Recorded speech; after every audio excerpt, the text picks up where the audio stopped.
I'll probably be done like after 10 meetings.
Okay. Yep. Yo. Oh, let me do a sound test quick. Please. Test 1 2 3. Test 1 2. Yeah. All right. Did you find out what was the problem, or? I think it was just the internet being weird. I think like the internet being weird fucked with my computer. Like as soon as the internet fixed, my OBS stopped doing the weird shit. I think the only reason it was doing weird shit was because it was like trying to access like the YouTube domain and couldn't, and it was like stalling out or something. Like it was trying to access cloud information and couldn't. I see. Yeah. Strange. Might have just been internet related issues, I don't know. We've got this graphic. I don't know if you can see it. Okay. What's this graphic mean? Percentages? I have no idea, but it says there's a 73% under Zerg. I was thinking it may be like a poll or something like that. Yeah. But going into this one, man, I think there's a pretty good chance that Zerg's going to take it. Yeah, it looks like that might be the case. Although Sark played like a beast last week, who knows? Maybe he can turn it up. Speed and sharp, I don't know. They're not necessarily the best TVZ players though, so yeah. Yep. I guess they're just trying to avoid looking bad against Protoss, which is easy to do because the point system, I think. So. Yeah. All right, I think I've got your voice, and we're good. Want to get started? Sure. Tell me what say when for Audacity. Yeah, go ahead, start it.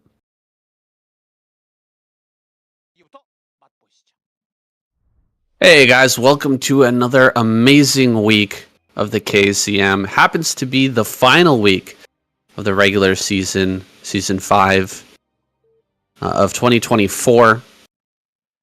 And so here we are in 2025, finishing up this last season.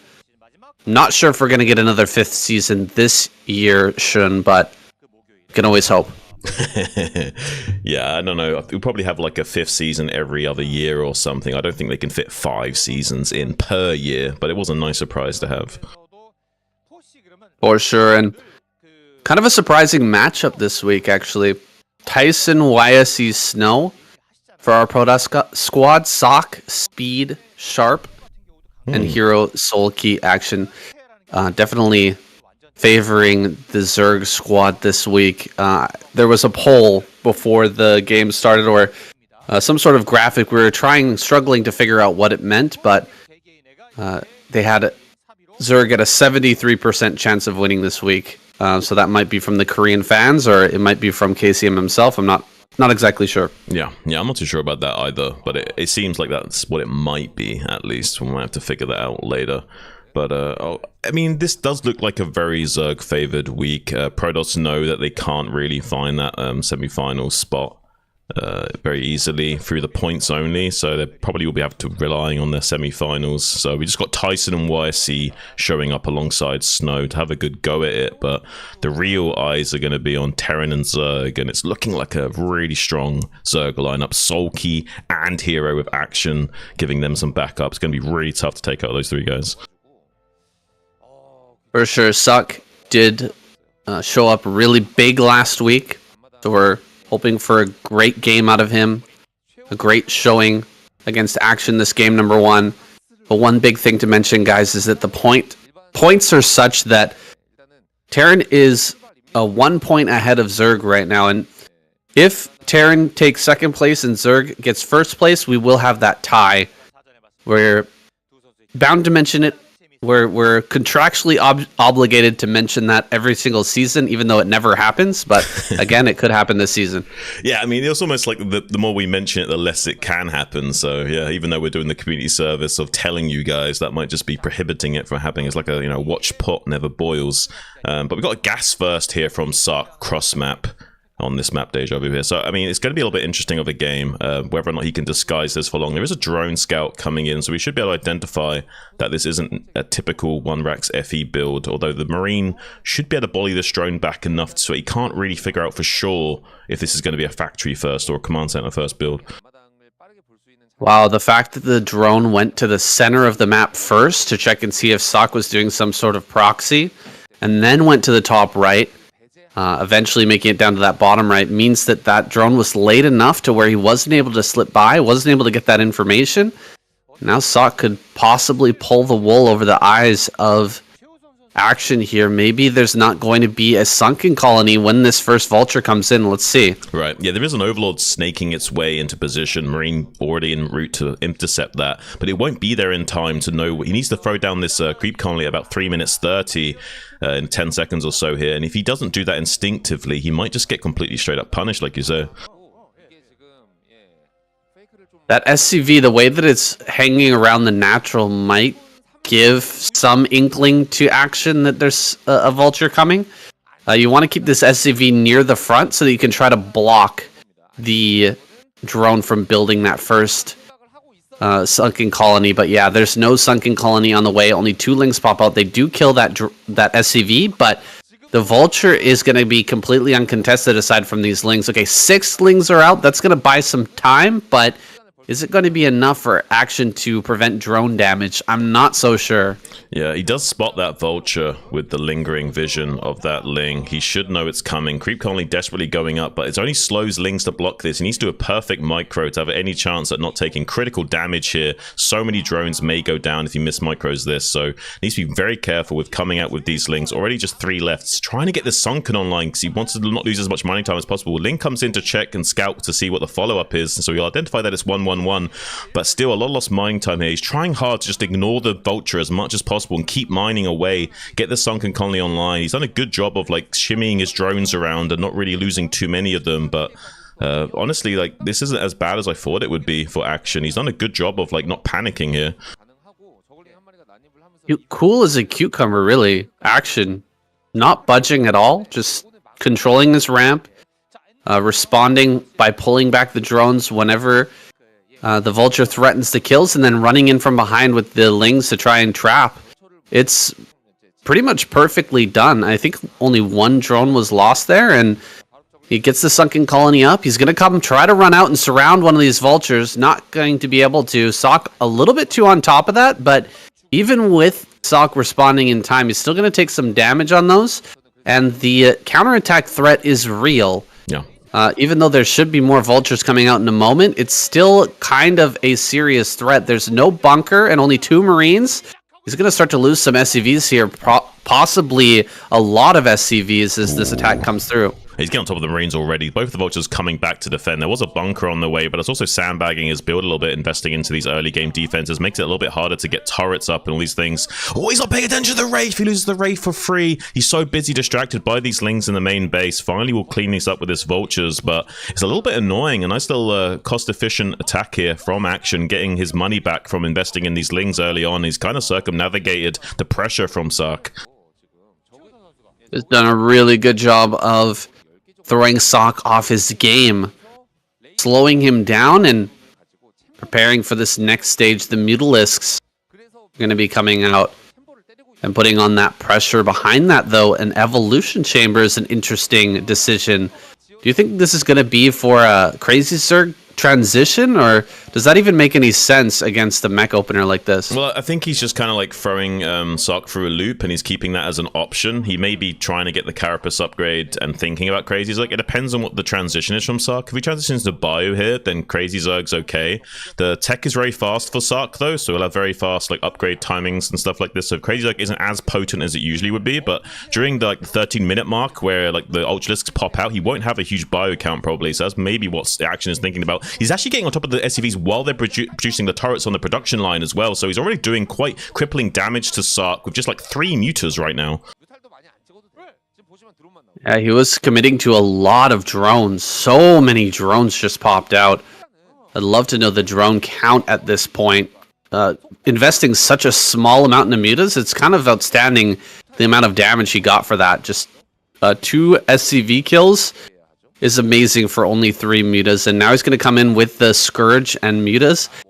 Can he fly in with just 1 muta and pick off one of these vessels? That would be insane. He might commit 2 mutas to that, and 4 Scourge. That's 2 potential kills on 2 vessels. That would be absolutely massive. He isn't going to be able to find it for now, but he sees the entirety of the tech, which is amazing. Ooh, yeah, he did anticipate the snipe, so he manages to rotate his vessels to the natural expansion. Does bait out 1 irradiate at least for that 1 muta, so not a terrible investment here from Action trying to find that. It was a really good read from Sark there. He identified exactly what Action was going to do and tucked his vessels in the hardest location to find, and that paid off for him at least. Now, though, Action getting a 4th base online. He's really ramping up. It does seem like this might be a Crazy Zerg play, getting this 4th gas online this early. Well, how is he going to defend the upcoming push? Sock doesn't have a whole lot of Marines just yet, but he's getting those barracks online now.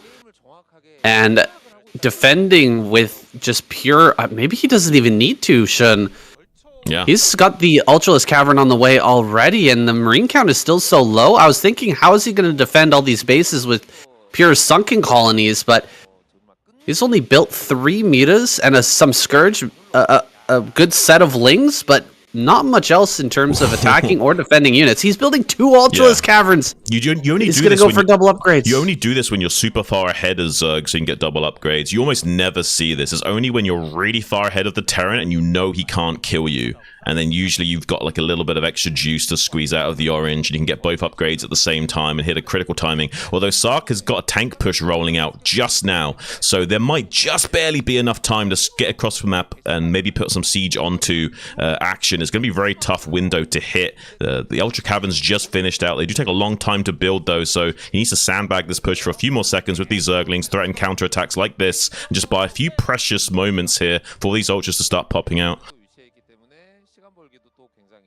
He's got a bunch of Scourge and Mutas ready to dive on top of these vessels. Finally, Sock has committed to the attack. He's moving straight across the map. Action is still posturing at the back with some Lings. Here comes those Scourge. Oh, not quite getting that connection. But the Scourge are still alive for now. All right, pretty decent. Irradiate there is going to kill most of those Scourge. Ultras are in production, but there's only one sunken colony at that natural, and only +1 armor is done. +1 attack is finished. We don't have Carapace yet. We don't have speed, but both those upgrades are on the way, and he just needs to buy a little bit more time. I can't believe Sock is turning around right now, and he's losing vessels. Oh my god. That's so painful. It goes from bad to worse. Yeah, I don't know if Suck can get enough forces together to do this. There will be a critical timing where there's not a crazy amount of Ultras, but honestly, there's enough Lings to support them that it doesn't really matter. I think he's going to wrap around this army now and just like start to grind it down to a nub, and at the very least not allow it to get into a position to start laying siege to him. And he's churning away on 4 gases soon. The bottom left gas is just about finished up. He can start making a few drones down there and mining that. That puts him on 1,200 gas a minute. That's a lot of Ultralisks. That's 6 Ultralisks a minute worth of production. Now getting us around on this army with his forces. He's just now finishing up his upgrades on the chitinous. Speed should be close behind, and he's going to get a full surround on this army and should clean this all up. I'm shocked that Sock decided to turn around and head home with that army to go and collect some more reinforcements right at that critical moment when he could have hit the natural before +2 finished and before the chitinous plating at least, and Ultralisk speed was on the way. Sock really missed his window here, I feel. Yeah. That was like the only chance he had in this game to potentially deal some serious damage and bring himself back into this, because he was falling further and further and further behind. The longer the game went on, the worse it was going to be if he didn't get damage right at that moment, and he missed it. He missed that one chance, that one opportunity. He let it slip, and now Action takes game number 1. He's going to be going up against a Protoss that's coming up next. It was definitely vomit on his sweater.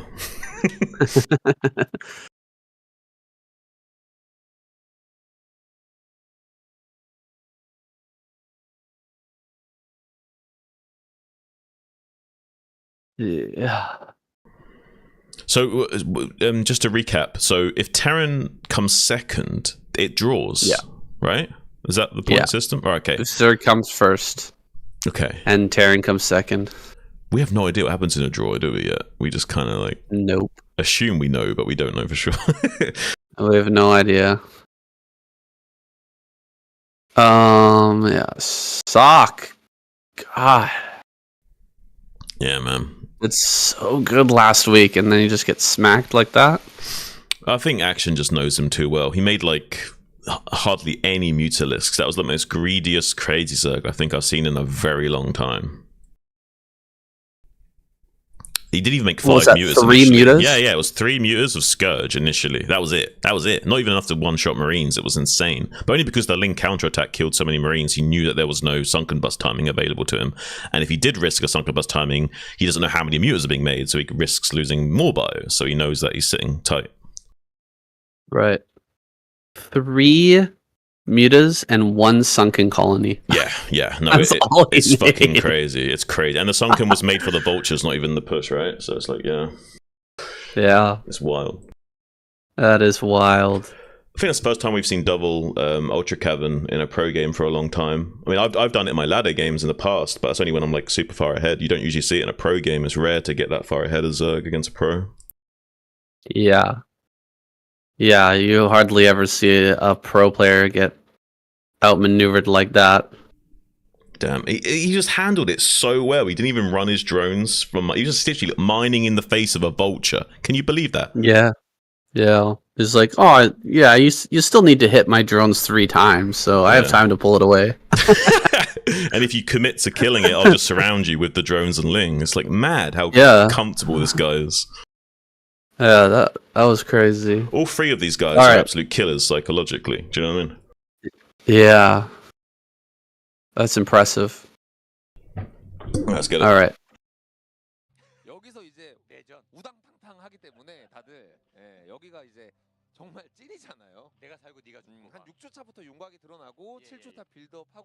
Masterful game from Action in that first one, and to think Sock ran through a lot of the lineup last week and get smacked down like that by Hero. I mean, what does that say about this guy today? How powerful is Hero in this current form? Very, very powerful. I would argue, like we were just saying off air, that these three guys in particular, like absolute killers in terms of their psychological preparation for the game. It's very hard to get under these guys' skin and make them make mistakes. During the early game phases, they are very comfortable, navigating very strange, and it looks like it can be a 9-pool out from Action going into game number 2 here. They're very interesting. Very, maybe he's anticipating proxy gates, or he wants to punish a Nexus first potential here. I'm not sure. So the 9-pool, if unscouted, could lead to death for YSC, but in this case, he sent the probe immediately after his pylon. That is telegraphing to us as the viewers that he's either going to be opting for a Nexus first or a Forge first, but right. Now that he's seen that pool, it's definitely going to be that Forge coming up in just a moment.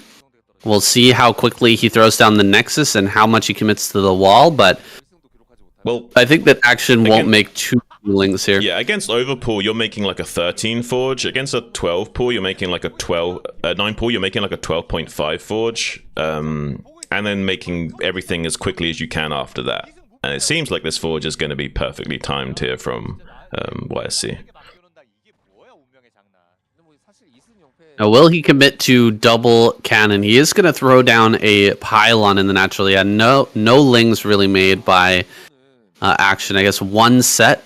But that's actually not good against the pylon in the natural. The pylon builds faster than 2 lings can deal that damage. You need 4 to deny that.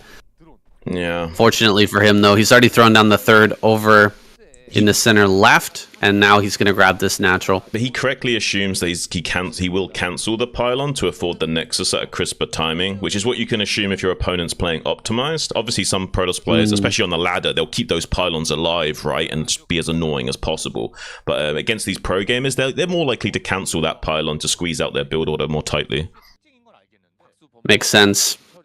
Well, Action has that natural down now, and he's cut some corners to make up for the fact that he's open with this 9 pool. 2 lings on the ramp will prevent a scout in this main, so YSC just has to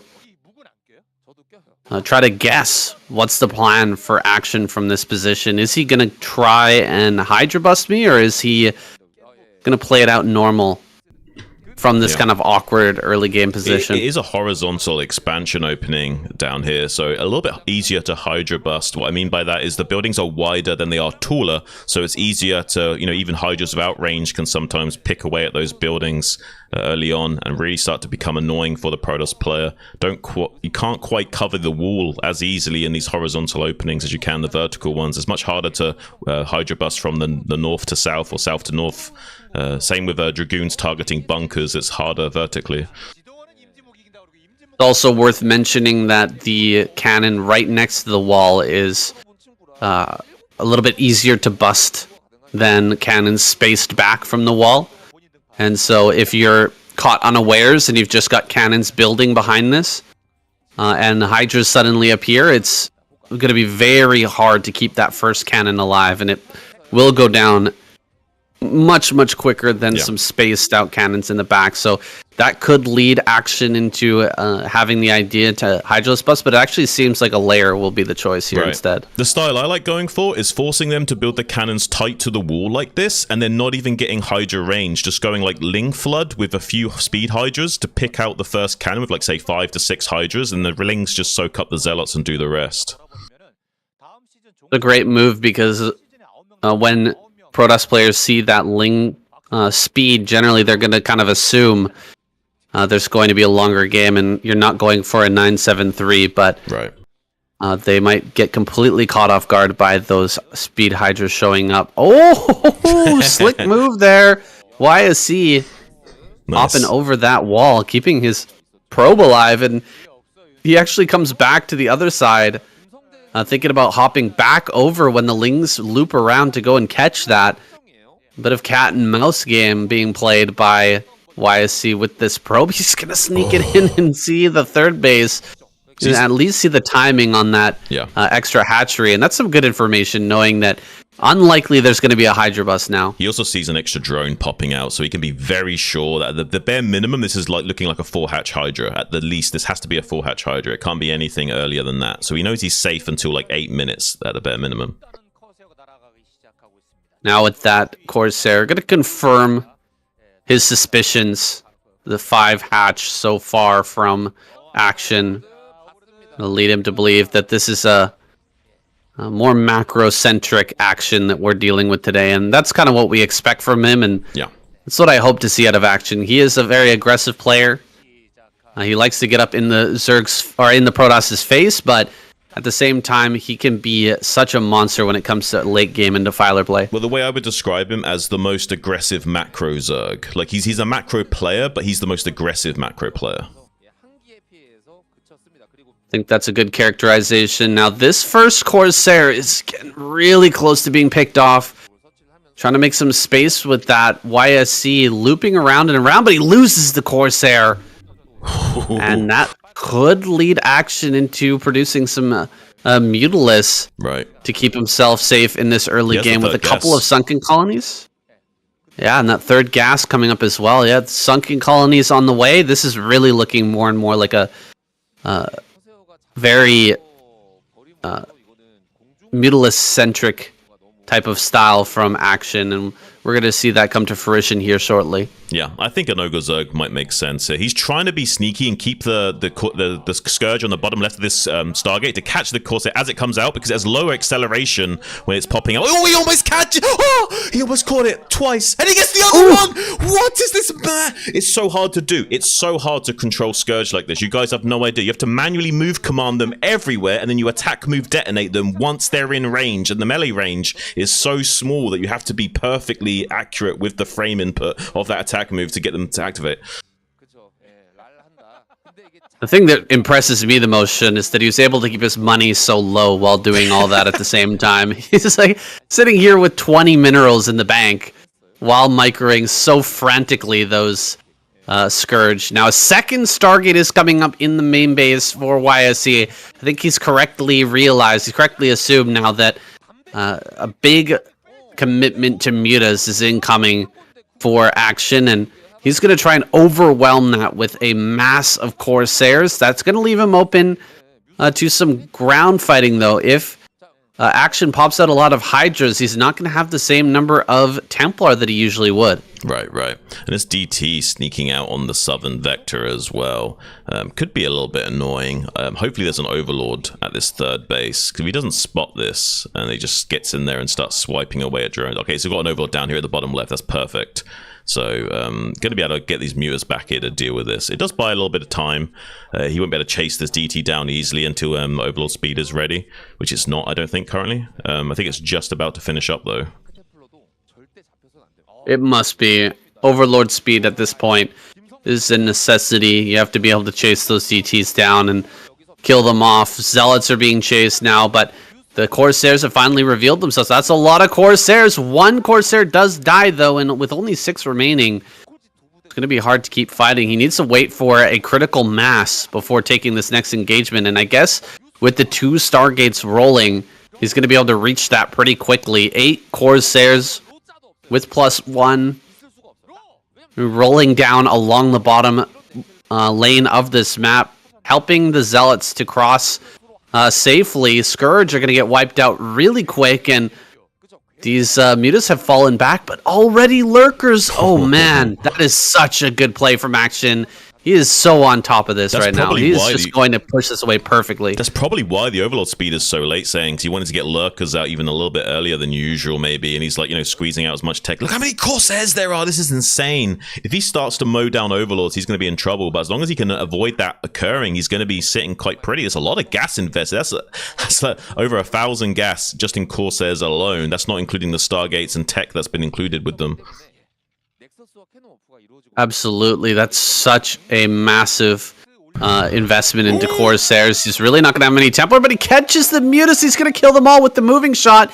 The Scourge connecting with one of those Corsairs, but as soon as he turns and starts to fire, not many of the Scourge will find their destination. Only one more Corsair goes down, and he could definitely come across the map, start to threaten these Overlords. One Spore Colony is not going to be enough to prevent mass death of Overlords over this natural. He's just holding back for now. I'm not sure exactly why YSC is not going in with this while the Zealots are distracting. Yeah, I'm not too sure about that. Maybe he should at least be checking elsewhere. Finally coming in with these Corsairs, though, starting to mow down these Overlords. He needs to keep this DT alive. He's target firing it, though. Does manage to take out that DT before all the Overlords have been picked off. So we better get a tactical DT play in the main base, unfortunately. Does get a few Zealots, though, up here to try and disrupt some of the mining. But so far, Action did a pretty good job of cleaning this up. I feel again that YSC has missed a bit of an opportunity, similar to what Sock had in the previous game. He had a chance, a small chance, but a chance to get a bunch of damage done before the full might of Action comes online, and I don't know if he really did the damage that he needed to. He gets a few more Overlords down here. He briefly supply blocks Action, but everywhere you look is just masses of drones and lurkers and hydras are coming out in force. There's so many hatcheries now to work with. Action is in his full macro mode now. Yeah, this is a little bit worrisome for YSC. If he could somehow have a big macro powerhouse behind this, it would have been okay, but he's not keeping Action supply blocks long enough to get him caught up in a supply deficit here. He's only just now starting to produce Dragoons, and not really ideal at all looking at this from YSC's angle. 4 bases already set up for Action, going to be forcing a fast fourth out of YSC. This is actually kind of a necessity at this point. Might catch this shuttle, though. The Corsairs briefly distracting those Hydras, allowing the shuttle to sneak in, but I think he knows it's there. He's got some Overlords and Hydras moving into position. This is Zealots going into the main as well. It's not like a bunch of DTs or anything either. Hydras should be able to deal with this no problem. He goes after an Evolution Chamber, but as more reinforcements come in here, the Corsairs are going to look for a bit of damage. Not finding much, though. YSC going to have to rely on his 4th base in top right and a large army battling against Action in this late game, and I don't think that's where you want to be against Action. He is just going to be putting out Defilers super early. He's going to have that tech online very, very soon, so it's just it's looking tough no matter how you slice it. Yeah. It's looking pretty rough, but the only thing going for him is that if he can somehow just keep his expansion path going undeterred, maybe, just maybe, he can abuse the lanes and, you know, get an unexpected counterattack down Action's throat at one point and start storming his rally point to death and forcing him to unable to use his whole army at once. Maybe that could happen, but look at Action. He's already snaking his way down to the 6 o'clock position to set up for another base. So Action already thinking about the super long game, and he's not phased about this at all. He's comfortable playing a super late game on this map. He's probably got it much more figured out than he did a few months ago. It is one of those very difficult maps to figure out, though. Abusing these lanes properly and holding all of these different attack paths it's tough to say the least. Now, just revealing his army at the bottom center. Where is Action sending that massive army in the middle lane? It's actually been spotted by the shuttle, but it's going to head over towards the center right while this base down at bottom center goes down. Dragoons are going to kill that. And where will they go? Are they going to come and respond to this counterattack? Yes. Heading up towards this position, a high ground lurker setup is going to be very difficult for him to defend, but look at that storm. Oh my goodness, the storm lands on 4 different lurkers. Running in and trying to burrow next to some cannons is usually not a good idea. This storm doesn't go down, though, with that one Templar falling before it can storm any of these lurkers. He's going to be able to kill the Nexus, and has to retreat all of his probes over there to top right. Yeah, and Storm Goon is the perfect counter to Lurkers. Just one Storm and one phase disruption shot from the Dragoon is enough to kill a Lurker. And if you're on... Oh, the probes! That's some good compensation. A little bit of probe. Oh, if he gets the Lurker up here as well! Oh my god! Okay, storms it. That's a really good response from YSC to identify that. There's a lot of chaos going on, so it's easy to miss something like that. One little blue dot moving into position won't always get scouted, and could have lost some additional probes there. But now look at this. Defiler coming out on the top lane. He's going to put some pressure on. These Dragoons are not effective once there's Dark Swarm, so won't be able to do any damage to any units underneath the Dark Swarm. If he can somehow get this Defiler into position up this top right lane, maybe he can lay siege to the Protoss and put on a lot of pressure. That 15-minute Defiler, 15.5-minute Defiler, that's a very strong timing for action. You hardly ever see a Defiler before 14 minutes in this matchup, but this is still going to take YSC a little bit by surprise. He casts his storms immediately to try and hold this back, but some Lurkers do end up getting underneath the Dark Swarm, and without any storms remaining, he should be able to clear out that base. He's still got Lurkers on high ground, mind you, over at the center right. Those have not been cleared out, and so he's going to be able to catch any probes that try to escape to the south. Oh my gosh, he's targeting the probes. He kills so many, 13 kills. That was one of the best Lurker target firing I've seen ever. That's really insane how he calculated lining up all the probes like that. It's not easy to do. And he gets the Nexus snipe in the top right. Action is playing out of his mind right now, saying this is really crazy high-level stuff we're seeing. And he looks like he's going to get on top of this army as well. If he can somehow cut off the head of this army before he can get back and get reinforced, it's going to be a crazy good value for him as well. Killing off the head of the snake just makes the Protoss so much easier to deal with. They need a critical mass. They need to keep rejoining and reinforcing this death pool over and over again to have a chance at trading efficiently with the Zerg. And if you kill it off like this, there's not much hope for you as a Protoss player. This is just about lights out. Natural and main are close to, if not already, mined out, and this base is going to be contested by the Lings, forcing out the GG. YSC taps, and action will continue on. Action is coming.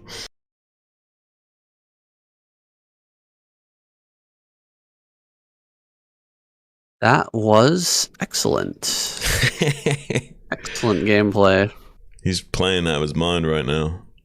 That Lurker target firing, I shit you not, was insanely impressive. Like, he has to time it perfectly so that the second subterranean spine lines up with the probes as they rotate around at the end of their crescent. It's so hard to line that up. Like, to do it frame perfectly like that was insane. Really impressive.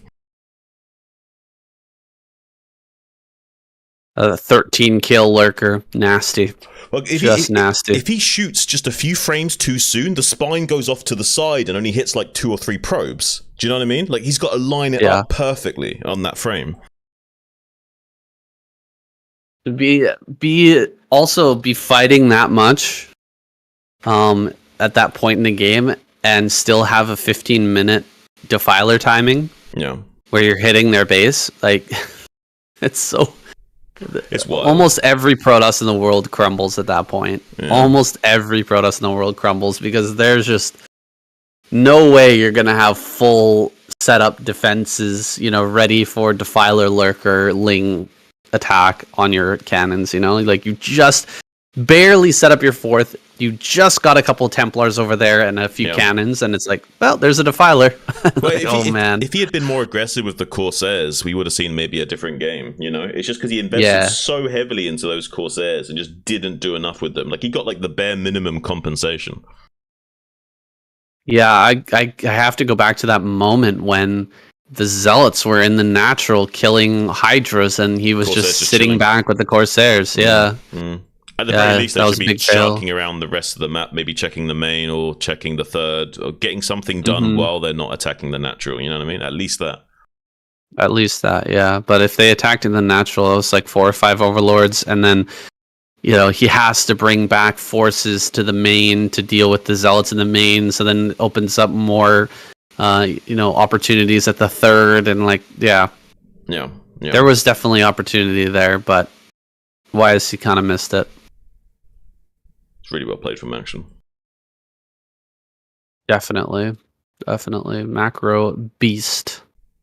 Let's get it.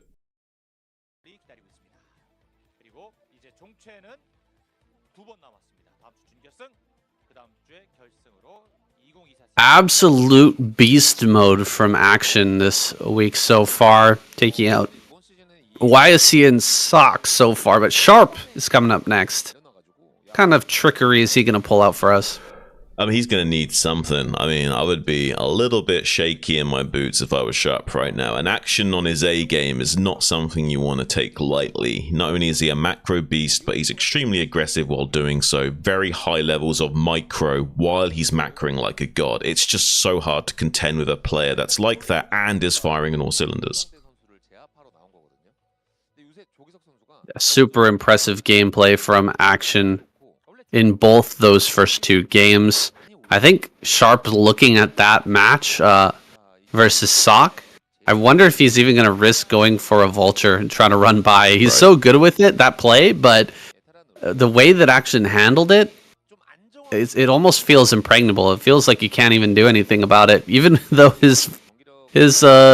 I've seen players hold worse with a Sunken Colony finish than a hero, or than Action held with that Sunken Colony, not even started when the Vulture arrived. Yeah, I mean, it's almost like the Zerg dream team right now that Terran has to contend with. It's not going to be easy. He is doing a bit of an engineering bay block here, though. This could be something. This will at very least disrupt the usual build order that Action had planned for. But Action is one of those guys where he's very comfortable being uncomfortable, if that makes sense. He's happy to take a cold shower in this game, say, and he's not going to be too deterred by getting his hatchery blocked or anything. The stoic Zerg player putting together his house, putting his house in order.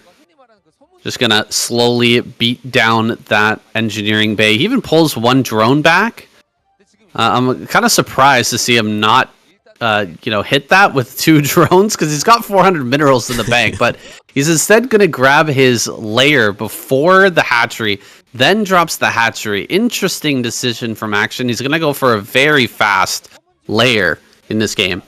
Yeah, he might be thinking about a little bit of punish here.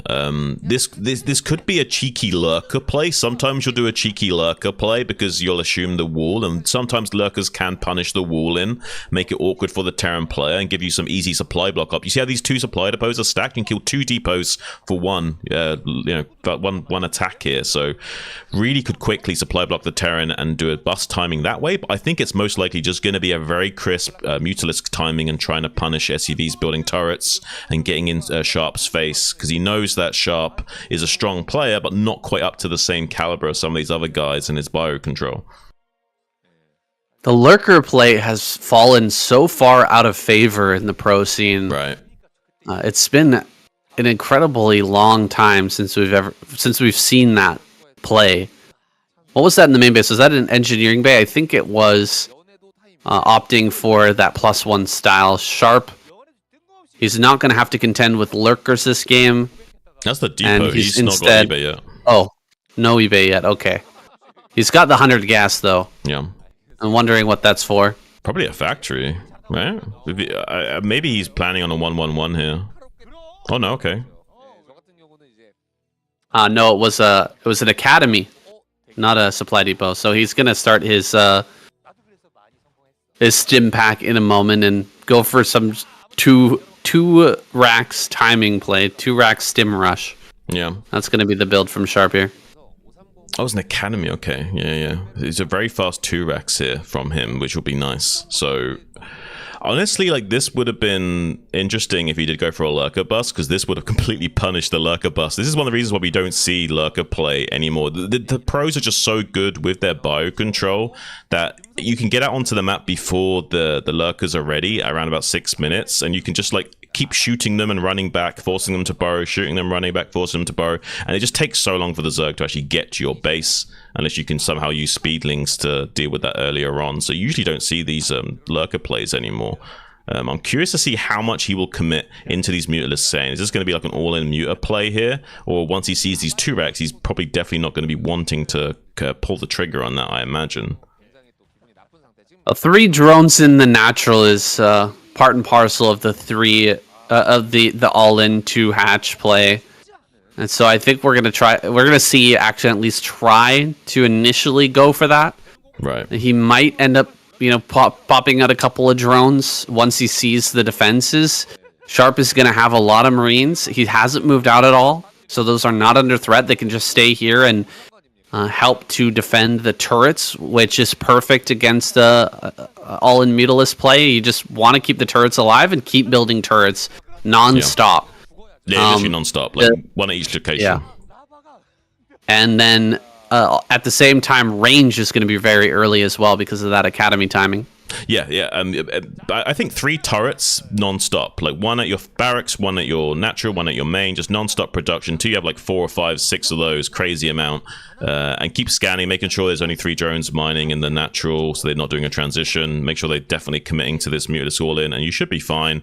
He's even repairing this exterior supply depot, keeping himself avoiding a supply block for as long as possible, getting a massive clump of bio that you can also shuffle around to defend these turrets with. Only 2 turrets on these barracks production line. If you can just kill a few bio units and then come in on these turrets, it would have been good, but he hasn't got a high enough count of mutas to really punish that. He wants like 10 or so mutas before he starts diving onto these turrets with huge committal. He's being a little bit more cautious at the moment for the present being, but it looks like the bio pressure is coming out onto the map and forcing the Zerg to come back and defend this. He's going to try and maybe get us around this with some Zerglings. I'm not sure if he's going to be able to do so. A few Marines are making their way downtown, saying... Oh my gosh, things getting a little bit spread out for Sharp. He's going to send 3 Marines into the natural, though. If he kills any drones, it's almost lights out for Action. Yeah. Unless he can get an immediate counterattack where he starts killing a lot. 1 drone, 2 drones, 3 drones go down. That's more than enough damage at this point in the game. This is looking very difficult for Action now as he bears down and kills 1 or 2 supply depots in the front. It's still not enough to even out the damage that's been done. I know that it seems like not a lot of damage, just 2 or 3 drones, but when you're this all in, when you've gone for this style of play, you absolutely desperately need those drone numbers. Yeah, he's trying to, he was thinking about a transition as well. He's got a den on the way. Maybe he can get a lurker contain and a transition. He had some drones moving out. Unfortunately, though, losing those drones at that time makes it even harder to think about doing any kind of transitional play here into lurker contain. So he might not even go for that still. Who knows? He hasn't quite got the resources to really afford anything. He is sniping a lot in the main base, though. Getting on top of the Terran production is what he needs to do to win. The Terran has to like kind of leapfrog turrets back into formation and re-seize this control of this space again to be okay. But if he can somehow keep killing the turrets and get on top of the production line, that would be a way of winning the game here for Action. It's just eventually the Terran does re-secure this location by sandbagging the push and just keep building more and more turrets back into this position. One thing that Action has done remarkably well this game is keep his Mutalists alive. Hardly ever losing any. What is this? 2 drones in the main base not doing anything, but he's still continuing to pick up more and more Marine kills, just harassing this factory as it tries to come online. I can't believe that those aren't going. That's I crazy. can't believe those aren't mining. He loses an Overlord right now. As he's transitioning into a hive, things are getting a little bit too much for Action, it seems. He's going to eventually get pushed out of this position. I mean, maybe, though. I mean, yeah, but he might have a Guardian follow-up, so maybe... And look how late the factory is. Look how late the factory is! He's stalling out the factory. He's going to go Guardian saying, and that's actually going to be a checkmate move when you consider how delayed the starports will be. This might just be enough to win the game. He's killed enough of the bio. He's got a lurker contain on the way. He's actually doing a really good job right now, saying... So this must be a Defiler. Yeah, okay. Oh. No Guardian. Go straight into Defiler and just try to win this game. Action, if he'd put those drones on mining at the natural, would have been in a fantastic spot at this point, but he's got hardly any money. He's just sitting here building lurkers, and he's going to have a Defiler on the way shortly.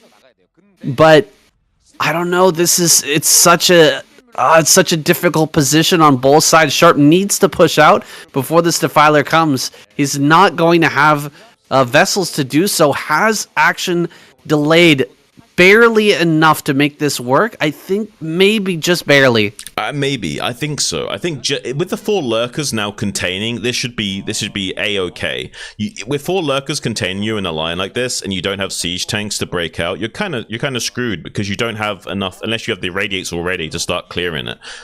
He'll never catch up and actually push out of this position now. So he's basically got a contain set up for free. He has got a tank out to start challenging this, which is great. He needs to start putting pressure onto this right here, right now, so he can eventually break out, but also needs to protect this tank with his life. Yeah, Action definitely wants to dive in and try to shoot that down if possible, forcing the lurkers to back up a little bit. There's an opportunity for Sharp to maybe move out. Ooh, that first volley of spines does a huge amount of damage, though, and the mutas are getting so much value. That is definitely the theme of this game, is just massive value out of these Mutalisks all game long from Action. He's still got that clump alive and still dealing damage, whereas Action is getting ready to begin consuming and throwing down these Dark Swarms. There it is. First Dark Swarm comes down. There's not a lot of lurkers here, though, and there are still tanks. He's going to back up a little bit. I'm really surprised to see Sharp not move around this force and go onto the other side to try and block reinforcements from coming. Yeah, this is really crazy. Like, he's just barely getting this done. Like, if Action was any worse in his execution, there's no way he would have pulled this off. But, oh, look, he's getting Guardians as well. That was the plan. He's just, like, kind of doing it as an afterthought. He's kind of... The Defilers is the usual follow-up play to finish off the Terran like this, but sometimes Guardians can also be the ticket if you've delayed their factory so much. And he knows that he's not going to have many vessels, so there's not enough irradiates. He can't irradiate the Defilers and the Guardians. Like, it's going to be very hard to double dip and control both, and he might even just win without the Guardians. There's just like a win more button at this point, although there is a spread of tanks making this a little bit trickier for Action, but with the mutas he should be able to get the job done. Ooh, going after the vessel, but he doesn't quite get it. Now going to kill off the tanks at the back line. That vessel is still a juicy target. Looks like he's not going to target that just yet. He has the irradiate now. Or at least he's got the energy. I don't know if the upgrade is done. There we go. First irradiate goes down on the mutas. He really needs that for the lurkers that are going to be running up onto his ramp, though. And so he doesn't throw any irradiate down on those lurkers. They're just going to sit there and prevent these SCVs from escaping. And eventually he's going to be able to crawl his lurkers over to those SCVs and really start to deal some economic damage. Yeah, I would love to see a couple of Guardians morphed as well, just to really spell disaster for Sharp. Would be kind of poetic, seeing all the tech being used here. I don't know, I mean, he's doing a pretty good job of clearing up this attack, and he's got the SCV still alive in the natural. There's the Guardian morph. A little bit risky to morph the Guardians right here, but he should just barely get away with this because he's still got lurkers on the Dark Swarm. Although the Firebats are challenging, and the Lings aren't helping with the Firebats. If he could just somehow get the Firebats into a better position, he might be able to break out. Both of those lurkers are dangerously low on HP. Would have been great if he could have got maybe 1 or 2 Firebats out there to help deal with that. Would have been able to push back with these this counter and it's contained, but now he can't do anything. GG finally caught by Sharp. Wow, Action getting in there with that attack. Defiler barely managing to close that one out. I'm kind of shocked that Sharp wanted to irradiate the mutas with his first irradiate. I thought he would go for the Defiler. We saw after that moment, one of the Defilers get killed by a tank shot. If he could just get enough irradiates chaining together to either irradiate down all the Defilers as they're coming across the map, or irradiate all the lurkers under the Dark Swarm, then he can potentially hold, but he just doesn't have it. I think his mindset in that situation is, I need to hope for the stars to align. Like, I'm in such a bad spot that I have to go for the maximum possible value, where I get the Defiler snipe with the tanks, and then I kill everything else with the irradiate. So maybe he's thinking about that in terms of like just maximizing his potential value trades so that he can somehow come back in the game, and hoping the stars align for a comeback rather than just barely hanging on. That's possible. Well, Action on an absolute tear. Only one more Terran player remains, and if speed goes down, Action will claim that all-kill prize. He just needs to get through either Snow or Tyson first, and that's coming up next.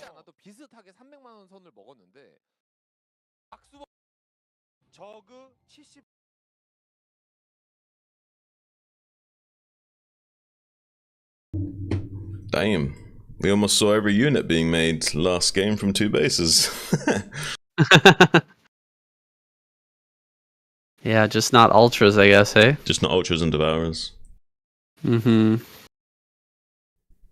Oh, and Scourge. Well, we don't know if there was there. Maybe there's a devourer in that egg there. We don't know. Yeah, maybe. You do actually make a devourer when you're going Hydra Guardian, right? Because you make like 1 devourer and like the rest Guardians to deal with like the Wraith potential switch and stuff. Sure. Sometimes you see it. Tyson gets sent out. Okay, it's a real possibility now. Action could go all the way, man. Yeah, he's on a tear right now. It's kind of crazy. Yeah, I haven't seen action like this for a while. All right, let's go. Let's get it.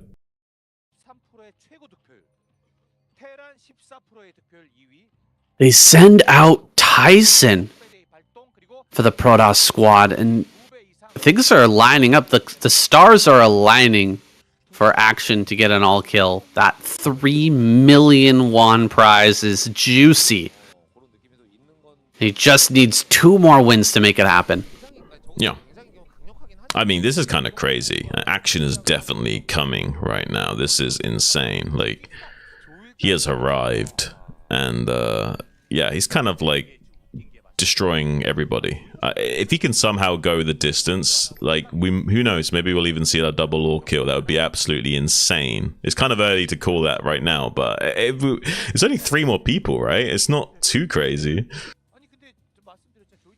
No, with the caliber of play that Action is displaying today, it's more than a possibility. I think that at this point, with 50% of the games already played, he's going to be feeling like it's an inevitability for him to take home that all-kill prize at the bare minimum. Yeah, yeah. So just 2 more for the first all-kill prize. There's no like double all-kill prize, but to get the actual all-kill prize, the 3.2 mil, he does have to kill Tyson here and then Speed, and then he gets the all-kill for the Terrans. But it would be really exciting if he could then go on to also take out Snow and get the double all-kill, which would be pure glory at that point. Brimming with confidence.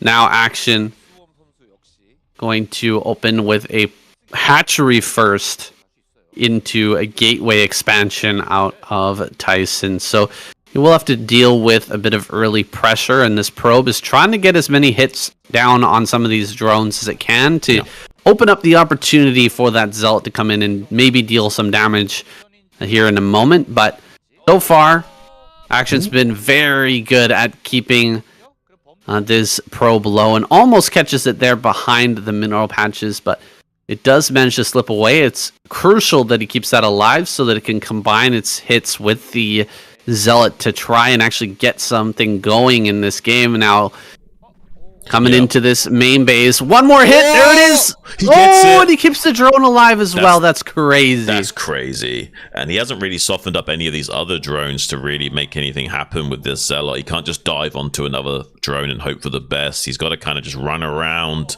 and try and maybe get behind the minerals in the natural or something. But the Ling's doing a pretty good job of screening the Zealot and blocking off any pathway to any good positioning here. Eventually, they will get a good surround on it and clear it out. Really well navigated by Action in this early game here. He is firing on all cylinders. It's kind of crazy how well he's played today. I mean, I know he's a good player, but usually he doesn't play this consistently. Like, he'll have a little fumble of the ball here or there, and he'll just suddenly lose to someone, and that's it, and you don't see him for another week or 2. Watching Action struggle to surround this Zealot is a bit of catharsis for me. Yeah. Wasn't able to catch that on the ramp twice. And managed to go up into the natural and then back down into the main with not much trouble. Just sliding by like it's been greased up with butter before leaving the gateway this morning. Kind of crazy how slippery those big boxy Zealots are sometimes. Although, but that first Zealot was more like the greased up deaf guy from Family Guy, you know, just running around, not really making much sense and not really getting much done, but just, you know, being a nuisance.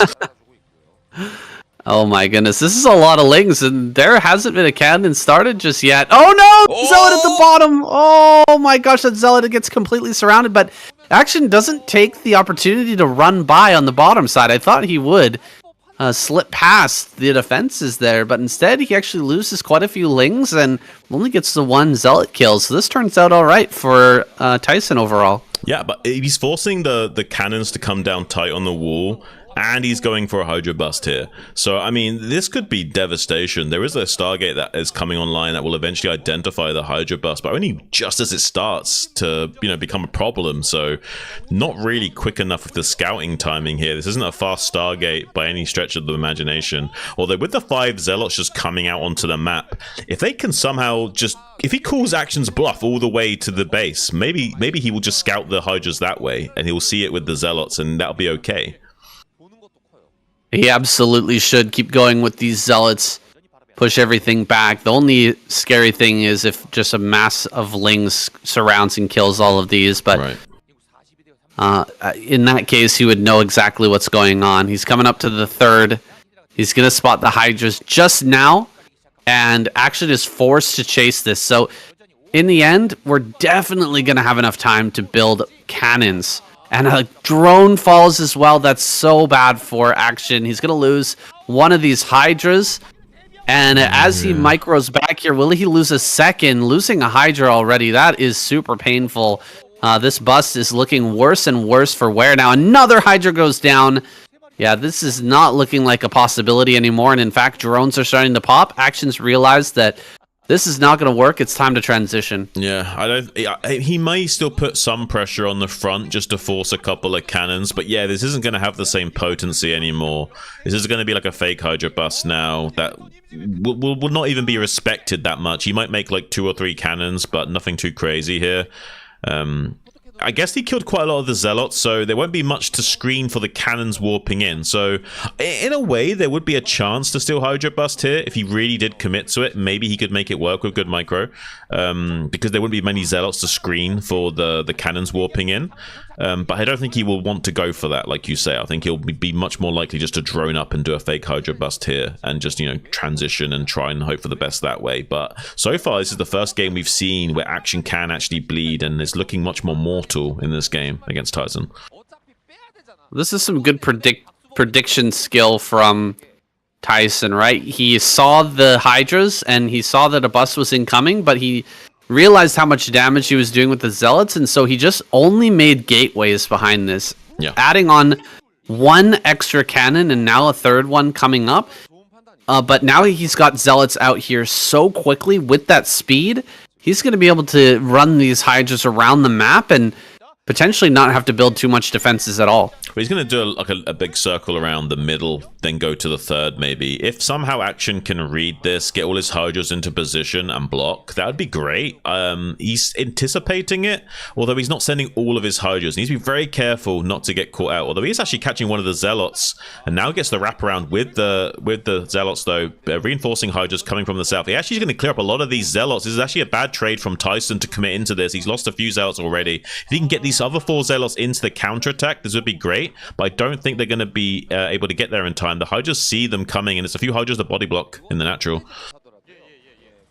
Just now the layer is coming up, though. That 3rd base is quite late, hitting in 2 different locations at the same time. He gets 2 drones. That's quite painful. The drone's going to be pulled off to try and slow down that run by right on top of these Hydras. So many of them are dying. The drones are trying to help out, but Tyson is doing so much damage, killing off a lot more workers and even ending a lot of these Hydras at the same time. This is incredible play from Tyson. Just looked like he was going to be blocked there by Hero, but still managed to get a lot of damage in this kind of fraught situation. Well, they had Family Guy characters initially with the first Zealot, and now they've got actual literal Mike Tyson coming out as a follow-up wave. So definitely improving the attacks is Tyson so far. Now we see the transition into that Spire tech finally as a bit of an afterthought after committing so heavily into this Hydra force. Now we've even got Dark Templars out on the map. So if any mistake is made here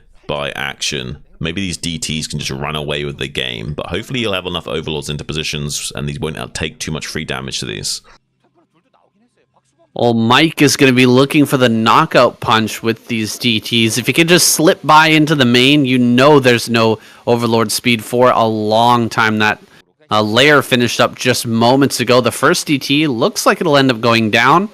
Some good micro there from Actions. Can be very difficult to track those things and actually get the damage down on the DTs and not allow them to run away in time. But he manages to block that. He manages to stop that. And behind it, he's been pumping out a huge amount of drones. Action still has a serious hope in this game.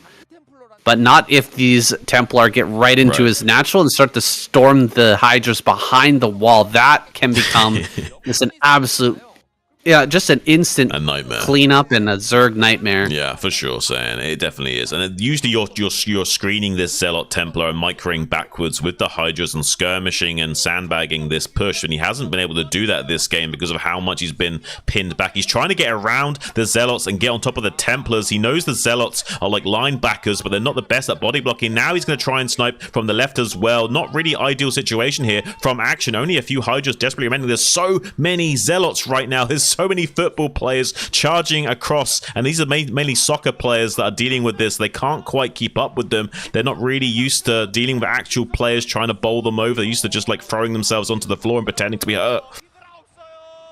The DT coming into the third base at the same time. Could have just challenged that Hydra, probably just killed it and gone to work on the drones, but instead he's going to try and hide that, and I think that Action cleans up at the third, but is it going to be enough? The Natural's in shambles, and Zealots are still running rough over all these buildings and drones in the main and Natural. The Spire is going to be targeted down as well. A hatchery has already been lost, and more drones are falling. Still fighting here with this massive force of Zealots slowly dwindling, but Action's chances and hopes in this game are dwindling right alongside them.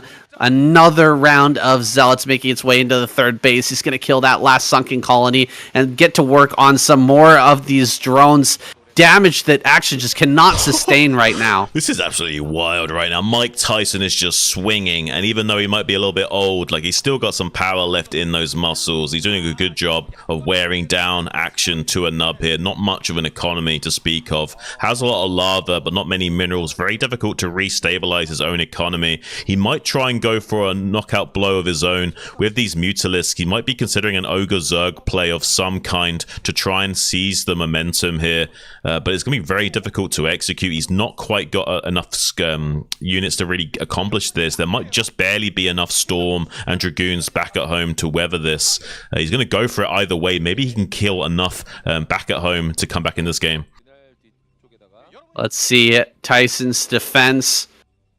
He's got a Storm. He's got a Templar over on this side. He casts the Storm out on these Mutas, for the most part, misses and actually hits a lot of his own probes, but can this damage be enough? I just don't think so.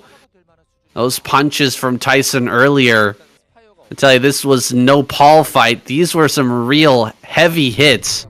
Yeah. And he's taken some massive damage back at home. Action is struggling to stay on his feet, but Tyson just setting up for that next attack. He's got a dropship to possibly levy some forces into the main while attacking the front. Trying to get in behind this and snipe down some Templar. This is a potential comeback maneuver from Action, killing off 3 Templar before this next fight occurs. I think that's amazing. That's fantastic from Action, but is that even going to be enough? There's still more Zealots and Dragoons than there are Hydras back at home, that's for sure. I think you're fine saying when there's money at stake, anything can happen. This might be starting to look a little bit like that Paul fight, though. The DT does come into the main, though. Maybe this is a Tyson evolved. This could be the knockout blow he's looking for. Look at this. So many drone kills going down right now while the siege is being initiated. GG called from Action. Really stellar stuff here from Mike Tyson. Just absolutely obliterating the guy that was on a rampage of his own. What a way of taking the wind out of his sails.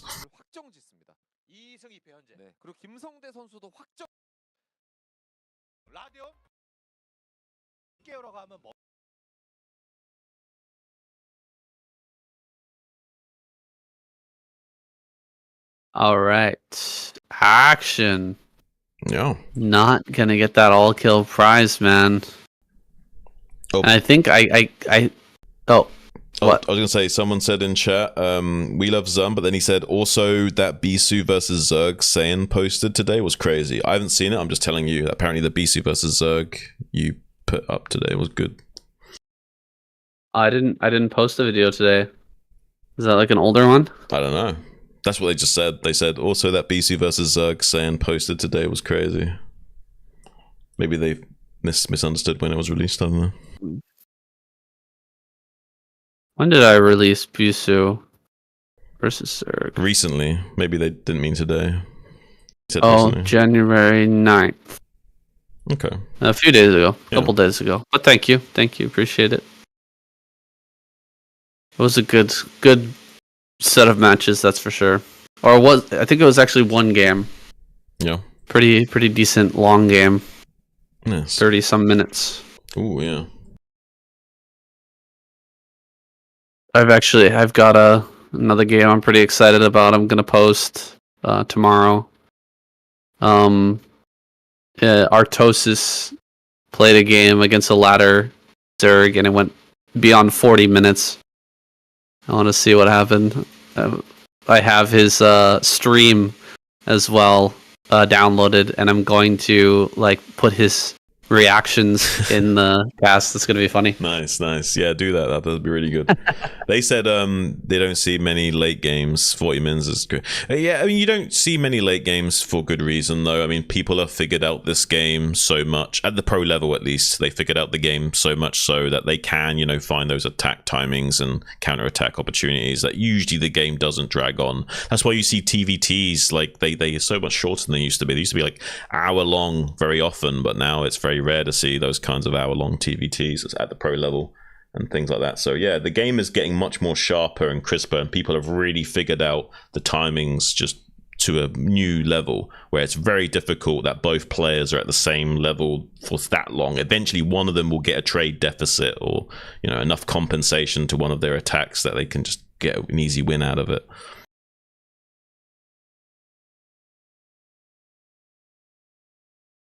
All right, no more waiting. Let's get it. Let's see Tyson versus Speed.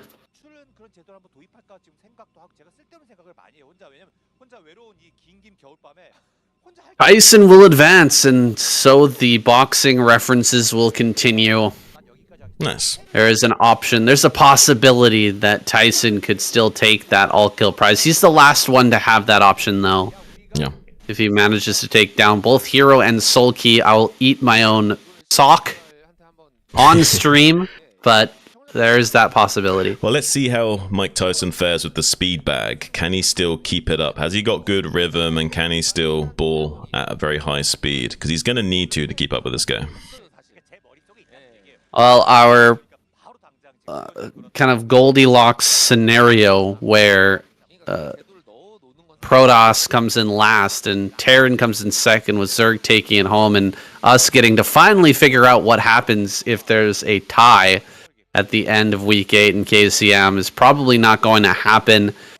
It would require Speed to beat Tyson, then either Hero or Sulky, and then Snow, which would be absolutely incredible series of events, but I'm not going to hold my breath on that one. Just like the Tyson all-kill for Zerg, that would be absolutely insane. Can you imagine? I mean, yeah, I don't think we necessarily will see that, but I mean, if we do, I'll be considering a standing ovation for him. I'll give him the clapper, because that would be really impressive if he somehow pulls that out of the bag. That would be one of the biggest upsets, twists that the writers at KCM could ever throw our way.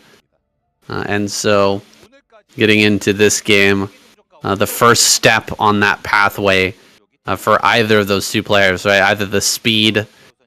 That would, do you know what? That would be like if somehow in Game of Thrones, that'd be like if Arya Stark threw the dagger to Bran and Bran leapt out of his wheelchair and killed the Night King. That's what that would be. With the writing in the, what was it, the 4th season or what? I can't remember which season that was. Season 7 or something at that point. 7, something 6 or like something. That, I mean, the writers in that at that level didn't have the sense of creativity that you do, Shin. I don't think they would have been able to think of that one. Yeah, I mean, if they maybe put like a few more extra minutes into the script, maybe they could have come up with something better. A few more extra minutes. Oh my gosh, you cracked me up, man. Feed.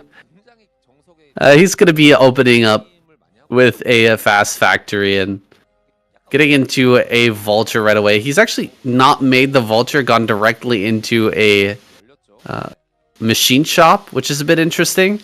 Not getting the vulture out early, I guess because the probe is scouting him so late, and he got the first scout over onto Tyson, you know, figuring out exactly what he's going for. He's feeling confident to either go for a tank directly, or maybe he's going to go into vultures and mines right off the bat. But either way, he's going to push and put some pressure onto Tyson right off the bat. This does look like some kind of strong FD push here from Speed. Maybe at least 5 Marines is pretty strong. Looks like he's going to go all the way up to about 7 or so, which is a very strong FD kind of push. And honestly, it can do a lot of damage to Protoss players unless they're microing perfectly. You usually have like 2 Dragoons to kind of slow down the push initially. And if you make a little bit of a mistake there, you're kind of in trouble. If you get some extra damage onto those Dragoons and you react poorly. The probe's coming in again. He only sees the like 1 or 2, 3 Marines here. Doesn't see the full shebang right now. So he hasn't seen the whole enchilada moving out. And he might just get surprised by this and get a lot of damage onto these first 2 Dragoons. Speed taking that first step towards our possible situation with the tie in the points ranking. He's just got to take out Tyson here first. Pushing back these Dragoons right off the bat. The Dragoons are going to take a lot of damage from that first Marine. Great target fire on that first Dragoon. The mines are going to get laid down. A good pull on the probes, actually surrounding some of these mines and then getting on top of the Marines as well. That one mine on the ramp is a big problem for Tyson. He cannot reinforce this Dragoon on the low ground, and so the tank will eventually start to pick away at that. The mine connection there hurt so badly. This tank could easily pick that off. He almost surrounds that. Oh my gosh, the mine. That target fire with the probe. That target fire with the probe was huge. He would have lost all those probes. That's so clutch from Tyson to keep alive in the moment. Does get us around on that vulture. The tank is low, but he needs to wait for some Dragoons to come out to finish this off. He's going to keep these 5 probes out and maybe get on top of this. He needs the probes to help kill the mines as they're being laid, but he's not getting a good target fire on that. I think that Speed has done it. He's now on top of the production with those mines. That tank is dangerously low though, just 2 more hits from a Dragoon. Ooh, he gets it. He does get it, but with the mines right on top of this gateway, I think he will be able to close this one out. The vulture here is going to be run down by some probes, but a lot of those can get picked off. Speed is fantastic with this micro, and so he's not going to allow this. Wait. Ooh. Okay. I thought, don't let that get surrounded there, Speed. Okay, it does go down. More probes are dying at the natural. He hasn't killed the Nexus, but he's gotten so much probe damage at this point. He's already mining his own natural. Right. I think that it's kind of doomed for Tyson at this point. 29 supply to 43 is a rough number to be looking at. Yeah, this is the problem with just surviving in StarCraft. You don't want to overcommit to your defense, because then even if you do survive, you're not lined up well for the future. And that's why you'll see some players do like seemingly suboptimal plays when they're defending and not quite committing heavily into it. But really they're trying to optimize for the future, and they're trying to, like, you know, hope for the best later on. So like, if I need to really win this game, I need to not only survive, but I also need to survive well and have a, you know, survive with as little as possible. That's right. It's a tightrope to walk, but it feels that it hasn't been walked correctly by Tyson, and now with just a few Dragoons out at the front, what will Speed decide to do? 4 factory follow-up looks like the choice. I think this probably kills it. It's probably a really good decision from Speed. You don't want to allow the Protoss player too much time to maybe make a comeback in this game, and you don't want to be too hasty either, but the 4 factory gives you just enough pressure to crush a Protoss as they're trying to make a comeback, and I think that's exactly what we're going to see here out of Speed. He should have that siege mode done. He's going to bring a couple of SCVs along with this. He can make some turrets. That'll help him to defend against the Reaver that's going to come out eventually. And there's just not much back at home here for Tyson. He's going to rely on the perfect Reaver micro, and if barring that, he's just not going to survive this next attack. I think there just might be a few too many calcium deposits in the joint here for Tyson to keep up with this speed bag right now. He's putting on a lot of pressure with these tanks. If he does get into position, start building turrets with these tanks, it's basically GG. So far, just pushing without siege mode, though. He is going to start to whittle away at this wall and get into position with his siege mode. He has got a shield battery to kind of buffer a little bit, but honestly, this is no way of breaking this without a shuttle and bombing on top of this, and eventually they can start to build turrets with these two SCVs as well and put you in a checkmate move here. So really difficult for Tyson to deal with this right now. His age is starting to show. Oh, a mine connection would be massive. Looks like the mines do connect on some of these Dragoons, not hitting the probe line like I expected, but he's opened up the position enough to where he can start to break this. Oh, the Reaver dropped on top of the tanks. I was wondering about those tanks being placed so close together that they were definitely going to end up getting worked over by that Reaver. However, I think just enough damage has been done to where maybe he can't even... Wow. Gets the mine. Okay, hold on. That's Tyson's crazy. Still alive in this game somehow. This is wild. This is actually kind of wild. It's not like he's out of the woods completely. He's still behind, but this is actually kind of crazy that he's not dead. Like, he should be in a way worse position than he currently is. Maybe there's a comeback potential here. It's very difficult still. He has to find some compensation somewhere. He can't just maintain game state and be okay. He needs to find something here. He needs to hopefully Speed makes a big mistake and he punches it, or he creates his own opportunity and finds some damage here. But look at Speed. He's anticipating some kind of reaction like that. So he's got turrets and mines on this northern flank of his main base. He's getting into a fairly fast starport here as well. He's teching up, and honestly, like, Speed is doing a great job of dotting his I's, crossing his T's, and avoiding any kind of critical disaster that could come his way. I tell you what, if Speed spread those tanks just a little bit during that attack, he would have crushed.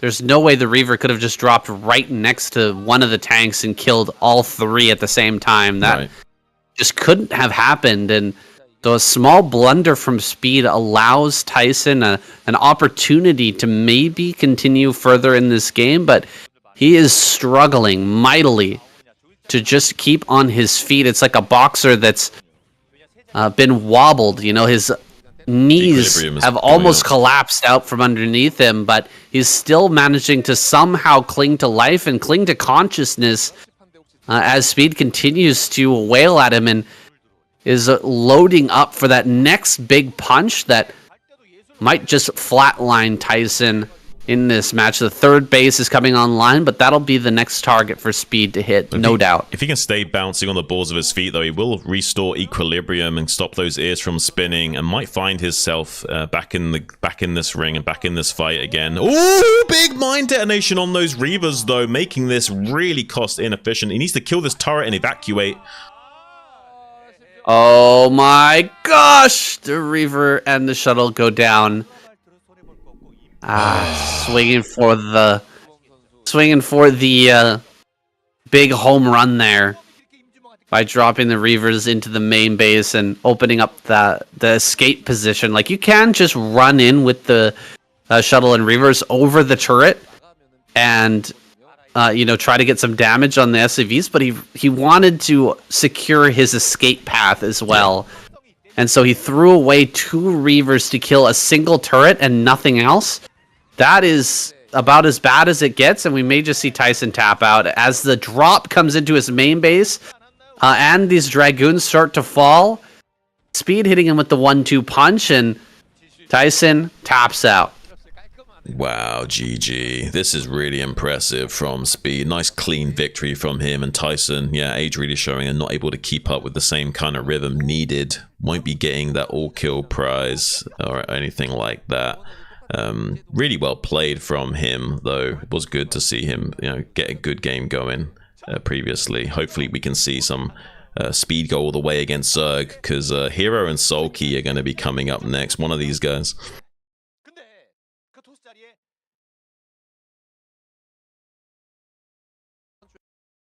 Want a little water break? Yeah, I need a water break. I need to get a drink, and yeah, be right back. Sounds good. Sounds good.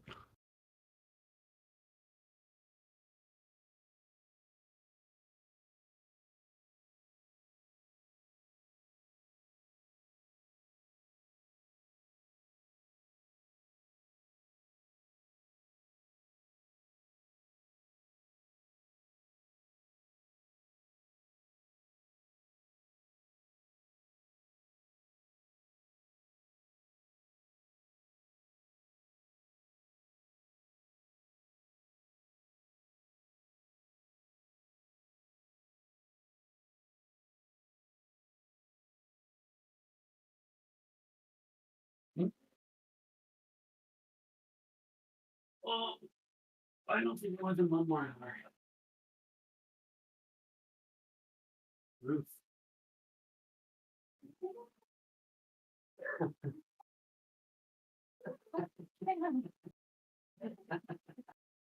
We're not the same, you know. All right, I'm back. I'm built different. Whew. What game? Hope you boys have been enjoying the series so far. It's been a pretty interesting wild ride. Some unexpected heroes of the evening. Action had a really crazy run of it initially. And now who knows what's going to happen. It's all up in the air. I imagine Sulky's going to beat Speed though. I have to say that. Like, yeah, but still on this map, who knows? Could see some crazy Wraith play or something spicy.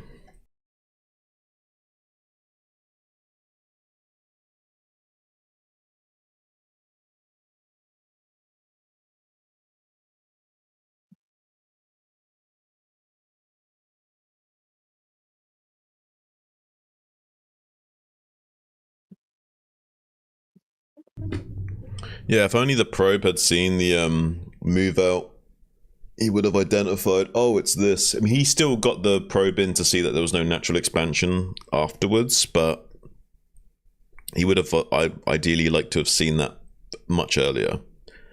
Would have been given him some opportunities to prepare for that defense a little bit more. He wouldn't have been caught as much with his pants down as he did.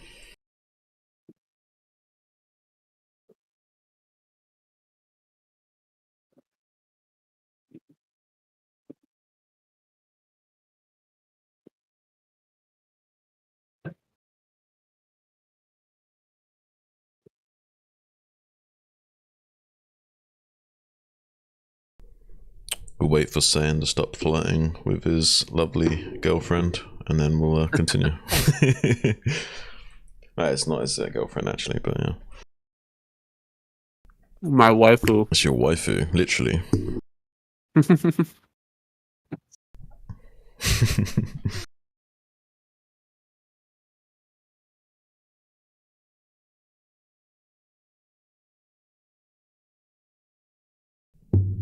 How are we doing?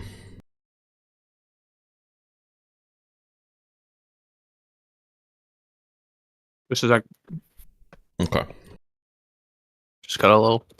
just a little apple here. I'm just gonna chow a bit. Yeah, I thought you might be eating some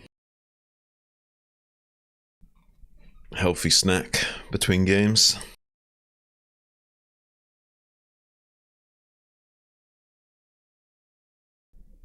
Now, did you choose to eat the apple, or did she like go, here, eat this apple? Is she that kind of fiance, girlfriend, wife type person where it's like she like feeds you and like makes sure you're okay, or does she let you do your own thing? I bought some apples at the store and they're going bad. Oh, so he's like, I gotta eat I'm these eating up. them now. Gotta eat these up. Yeah. That's the most worst thing about buying any kind of fresh produce, man, is like using it out before it goes bad. Feels bad when you like waste some of it. Mm-hmm.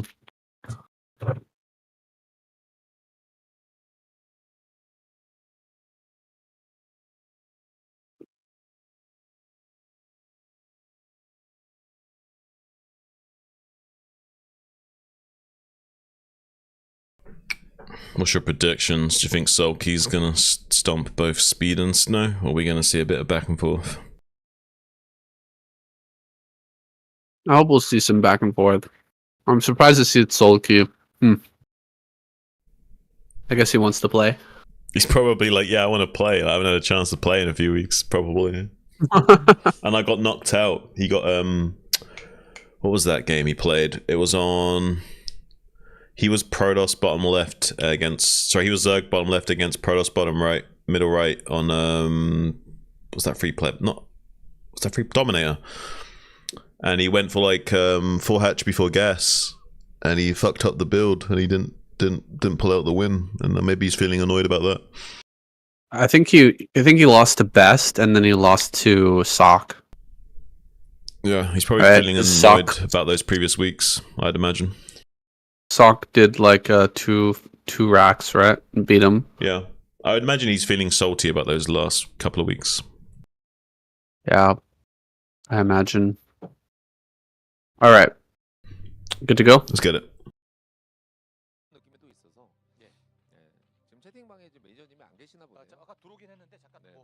Well, Tyson is gone, but you gotta give him some credit.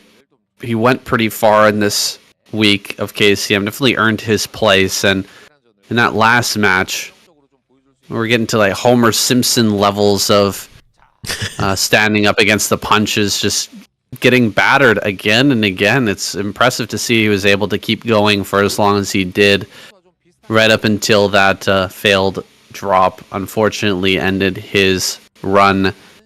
Now, Soulkey being sent out. Seems like he wants to play. He's been having a rough time of it lately, hasn't he, Shun? Yeah, he got kind of bowled over by Sark recently, most recently, 2x play, and then we had that game on Dominator where he was against Best, and he went full hatchery before gas against Best and kind of fumbled the ball there as well. So I would imagine he's feeling a little bit salty about those previous weeks and kind of want to reestablish dominance here. Every time Soulkey loses in KCM or anywhere else, it's like it's kind of like a big event.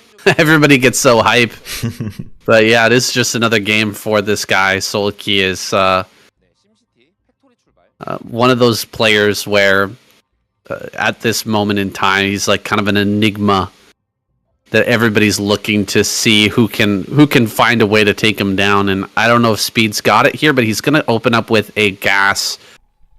Good. And try to do something a little bit awkward, because that is the way to play on a kickback. And in fact, these exact same positions are where Sock beat him last week, so that's kind of funny to mention as well. Yeah, I mean, this would be kind of interesting if we could see. I mean, there is a very fast Overlord scout, so I doubt we'll see anything too crazy that will surprise him. But yeah, it would be lovely to see some kind of shenanigans. I was just thinking about some kind of Wraith play or some kind of spiciness on this map would be just a ticket for him coming forward. Maybe he can navigate his way into a good victory against Soulkey. This is the best case scenario for Soulkey, though.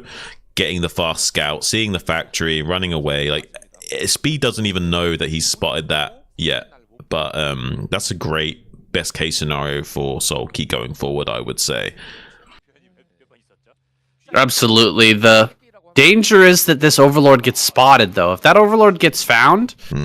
And really, Speed should realize that the Overlord's probably over this area. Oh my gosh, if he just pushes out a little bit, he's going to find that Overlord. What is the Overlord doing? It's oh my god. Is Soulkey a genius? Yeah, man, that's crazy. That's crazy. He still might lose it, though. Yeah, he still might lose this, but that was some, like, legendary juking by the Overlord. Oh, it's getting very low. I think he's going to lose it regardless. He could have maybe made it over the high ground if he had turned that a little bit faster, but... Oh, is it? Yeah, it does go down. Yeah, it's so cocky. Imagine being that cocky that he wants to get his Overlord to this middle space. He wanted to get it all the way over to the middle prong. That's crazy. I can't even believe he did that. That's so bizarre to me that he's that greedy of a player that he wants to do that. That's crazy to me. I don't think that's what it was at all. I think I think that what he was doing was he realized that Speed was going to figure out he's bottom left and that the Overlord should be over that natural. And so he moved out to the middle to try and like dodge the Marines that were definitely going to come up on the high ground to try and snipe that. And then he was going to use the time that the Marines are on the high ground to loop over to that other like impassable terrain and try to survive. It was super close.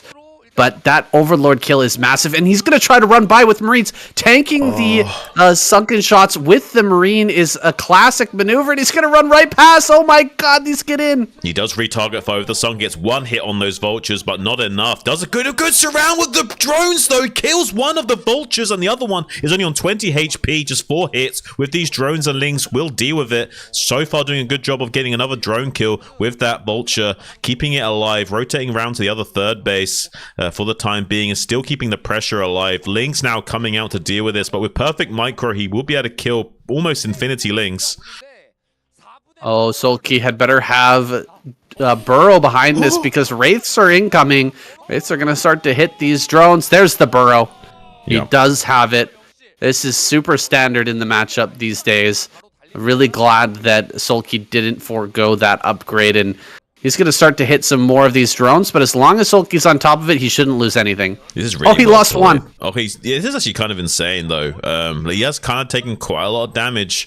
Maybe he can still make this 2-port Wraith work. There is a counterattack coming, only one Vulture. He needs to pay attention. If he loses his Vulture for free, it's just GG. He needs perfect micro with this Vulture, and he's not paying attention. He's going to get it surrounded. This is not really ideal for Speed. Take some damage on that already. Now the Ling's coming into the main base, putting on some pressure, getting onto those gas SCVs while he's trying to micro on the Zerg side of things. Scourge already coming out to deal with that. Now he can burrow in the main base with these Lings and unburrow them at key times while he's distracted microing these Wraiths, and it's going to be really annoying for him to deal with. It's exactly how Effort would beat Flash back in the day. Whenever Flash would try and do any kind of Wraith play or 1-1-1, he would go for these Lings with burrow follow-up. Wow, look at the overall supply. 18 out of 2. Sulky's lost every Overlord on this map. That's nuts. He's still got a few Lings burrowed in the main base, but there are Vultures waiting for those to unburrow now, and the Wraith number is getting very high. So I think that we might just be seeing the end of Sulky, and Speed taking him out is insane, guys. I can't believe we're actually going to see this happen, but more and more Overlords falling, and he can't even make any mutas at this point. He's got like 1 muta, 2 mutas, and they're both going to go down to some Wraiths. This is, oh my gosh, wow. No way. That's 3 weeks in a row saying, I hate to say it, but I wonder if he's a victim of success. He's got 3 titles back to back. Maybe the motivation is starting to drain from him, and he can't even find much to play for anymore. You're that much of a successful player. Maybe it's like when a gold medalist finally gets his prize, and he kind of wakes up the next morning depressed because there's nothing to shoot for anymore. Speed, he is hungry. You can tell. This guy, just so hungry for a prize, for an ASL, or even for this KCM prize, is going to continue to advance. There's no all-kill prize in the future for him, but maybe he can make our dreams come true. If he takes down Snow, and we're 1 step closer to that even or tiebreaker match that we've been waiting for so long. Let's see what happens versus Snow. That's coming up next.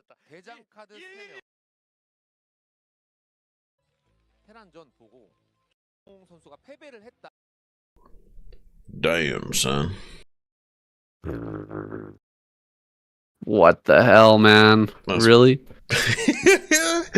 I mean, I hate to say it, but I think I've got a point with the victim of success thing. I think that he might be facing motivation issues with his practice if he's doing that well. I mean, it's hard to keep up the same level of practice if you've got nothing to shoot for. You've already got your gold medal back to back to back. Now what? You know, it's hard to maintain motivation when you're doing that well.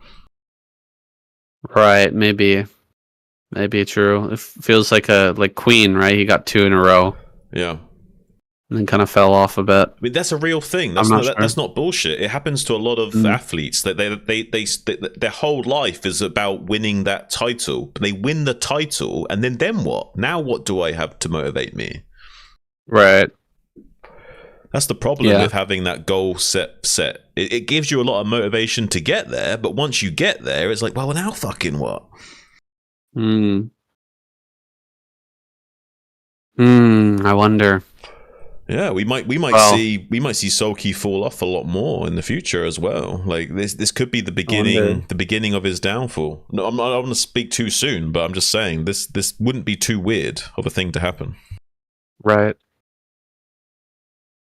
Well, 3 in a row. I mean, there's definitely a pattern emerging. Yeah, that he's been embarrassed 3 times in a row. That's got to sting, right? I hope that's the kind of thing that keeps the fire lit under him. He needs to find new ways of motivating himself and not think about like SSL titles, and instead think about different things to motivate him, and just in terms of like personal glory and stuff like that. And well, he's got to be thinking about Flash now, right? Like, Flash is going to come and steal the title. That's like got to be his next motivation, I imagine. If he can realign his focus on not the SSL, but just like rivalries and stuff like that, and caring about the glory of the rivalries, maybe that will be enough to keep him ignited. All right, let's check this out.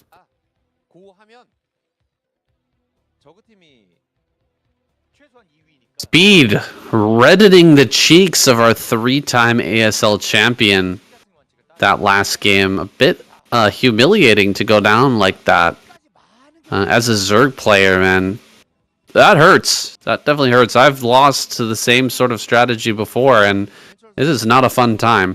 No, especially in that fashion where like he was kind of playing a little bit flimsy along the way. It wasn't like Speed was just playing super flawlessly. It was also that there was a little bit of flimsiness to the play of Sulky, shakiness in the foundations, and I don't know, man. This could be the beginning of the end for our champion. We were just speaking a little bit off air about it. About it happens to the best of them, the athletes that go all the way, they get their gold medals or whatever, but then they wake up depressed because they don't have the same motivations anymore. Maybe Sulky can dig deep with his own rivalries, with like Flash coming back and these sorts of things to keep him feeling ignited, but it's going to be challenging to have the same level of motivation and the same level of practice that he has been leading up to this point. I think there might be something to what you're saying. We definitely saw the same sort of loss of motivation from Queen when he was 2-time champion back in the day. Ooh, Speed blocking on the ramp. Snow's not able to get up this and steal the gas in the main. This is exactly what Speed was looking for, and he's going to be able to get his gas unhindered. Wow. Excellent job by Speed. We've seen him try that several times, but it seems like he's just about got it down at this point. Well, it seems like you only have to block for a few seconds, right? It's not even that long of a time. So if you can just like perfectly finesse that probe, just a few extra seconds, you get that 11 gas on time, and you're not quite, hobbling yourself with the build order quite as much. Maybe that's the trick on maps like this, is to find that little body block with the SEV, because it's so often that the probe will be there to come in for the gas deal. It's like a 90+% chance at the pro level, probably closer to 100% on the ladder. It's just so strong on a 2-player map like Minstrel. This is a difficult map for Terran versus Protoss, so it's made that much more difficult when you have to deal with the early initiative being stolen away by the Protoss, is just taking control of the game and kind of playing you, pulling your strings and forcing you into a playstyle that maybe you don't want to emulate. You don't want to play that way, but Snow makes you do it. And once Snow has a bit of that momentum and he's got that control over you, he's not going to let it go. Oh, the probe almost getting lost there to the first Marine. Does manage to survive for the moment. Did he actually get some damage onto that Marine though? It would be kind of ballsy to try and get 2 shots on that when the probe is already low. Right, yeah, 2 particle beam shots on that is what you need to like make it easier to kill later on. So sometimes you see them being aggressive enough to go for that. Not sure if he actually managed to do that or not. He's doing a pretty good job of getting some damage onto this SUV, being very active with this probe, trying to get a kill on this SUV and deny the scouting. At least gets it down to half to make it way easier for this Dragoon to finish off.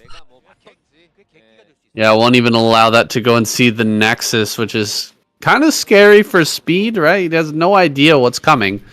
Yeah. He hasn't opted to build a bunker here, but he's actually going for 2 factory.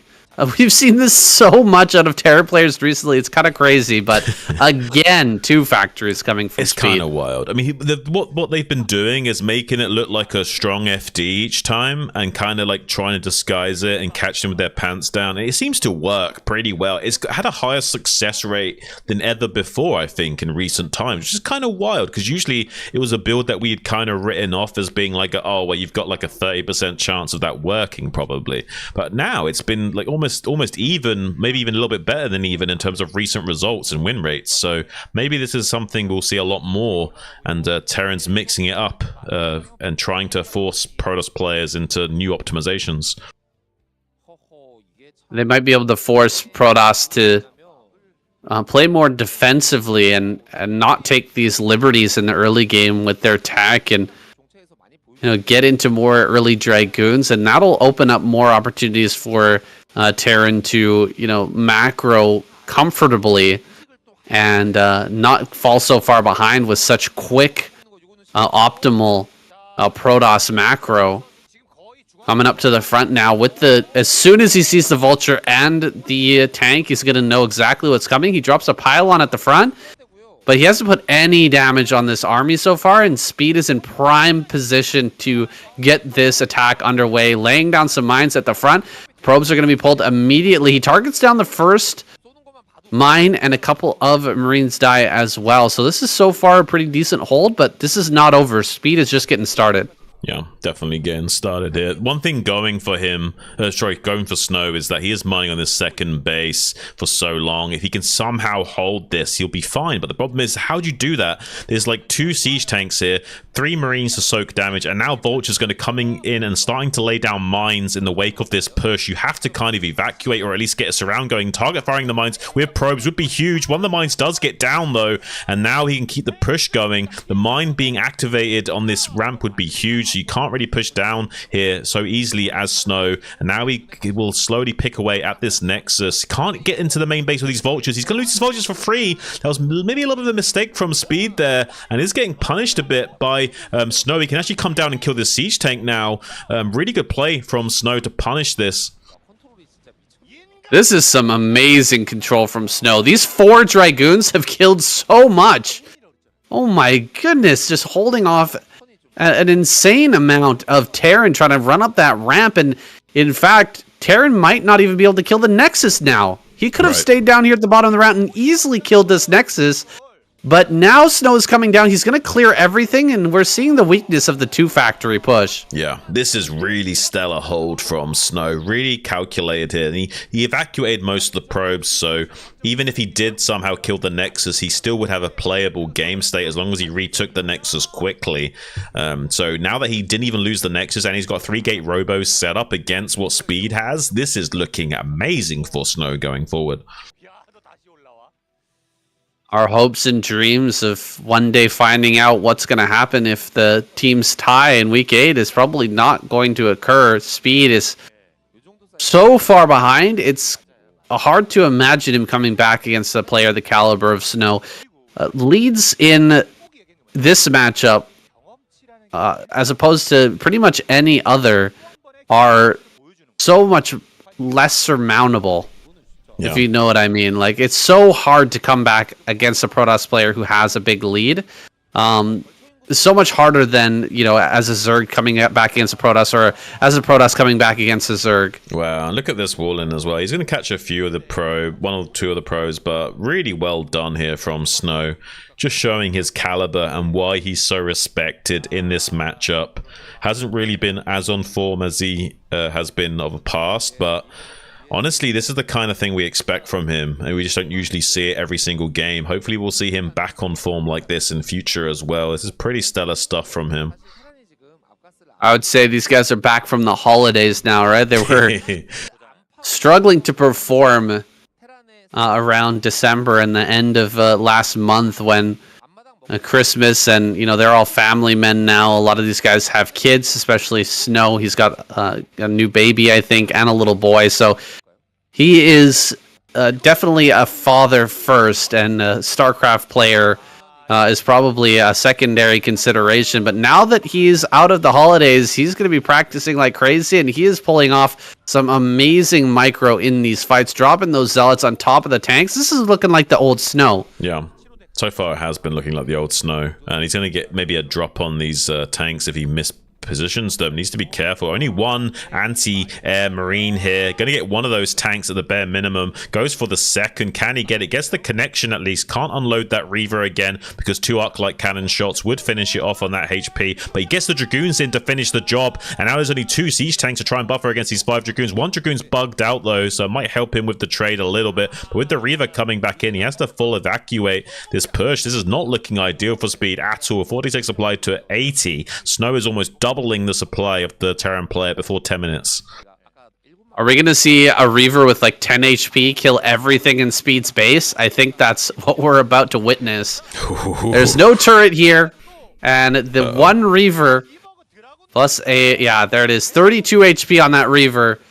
I wonder how many kills that's going to end up with. Oh, so many kills on these SCVs. And the push coming across the map is looking dainty. Almost nothing there. 12 kills now. 12 kills on that Reaver. And pretty much all the SCVs are now dead. 3 factory, doesn't matter. You can't even produce anymore. And Snow is completely set up back at home. He is ready for any sort of a fight. Yeah, this is wild. 14 kills and rising on that Reaver as it rotates around to the main base. Now, though, the Dragoons going to be able to get on top of these siege tanks. There might just barely be enough siege tanks to win this fight. There is a Reaver rating in reserve. Speed is desperately trying to get something done. But now look at these TTs coming out. What are you going to do about this, buddy? You haven't got any scan or anything. GG finally called. And we will never, ever find out about the draw scenario, saying shenanigans I call. I wonder how much money KCM is bribing these players to avoid the draw, so we can't ever find out. That would be funny.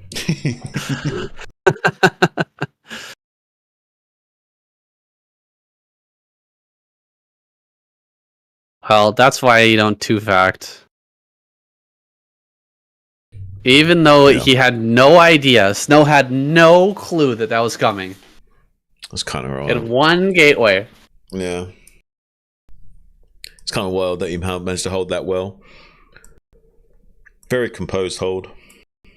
Very composed, yeah. Speed should not have pressed his luck going into the main base with the vultures. I don't know what he's thinking about. He's crazy. I mean, laying mines at the bottom of the ramp, sure, but pushing up the ramp to try and get in? Are you crazy, boy? Way too greedy. Way too, just crazy greed. The Snow just punished so perfectly, though. Just a nice composed punish. Yeah, for sure. All right. The final game of the night, my boy.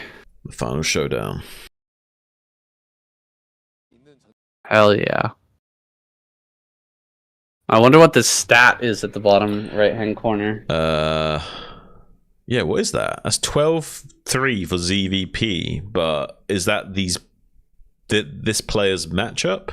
Is it like showing heroes win rate recently or something, or this map recent? I don't know. I can't read their names in Korean. I'm not that good. I don't know their names in Korean. You can see it over on the left-hand side. Yeah, it is their names. Okay, yeah, is their names. Oh, maybe it's not. Actually, look at No, it's not. It's just. Oh no, it is. It is Hero's name, and then Snow's name is just opposite. Yeah. Okay. Okay. Okay, so then it must be their particular win record between these two players. So Hero's got his number apparently. Right. Okay. All right. Let's go.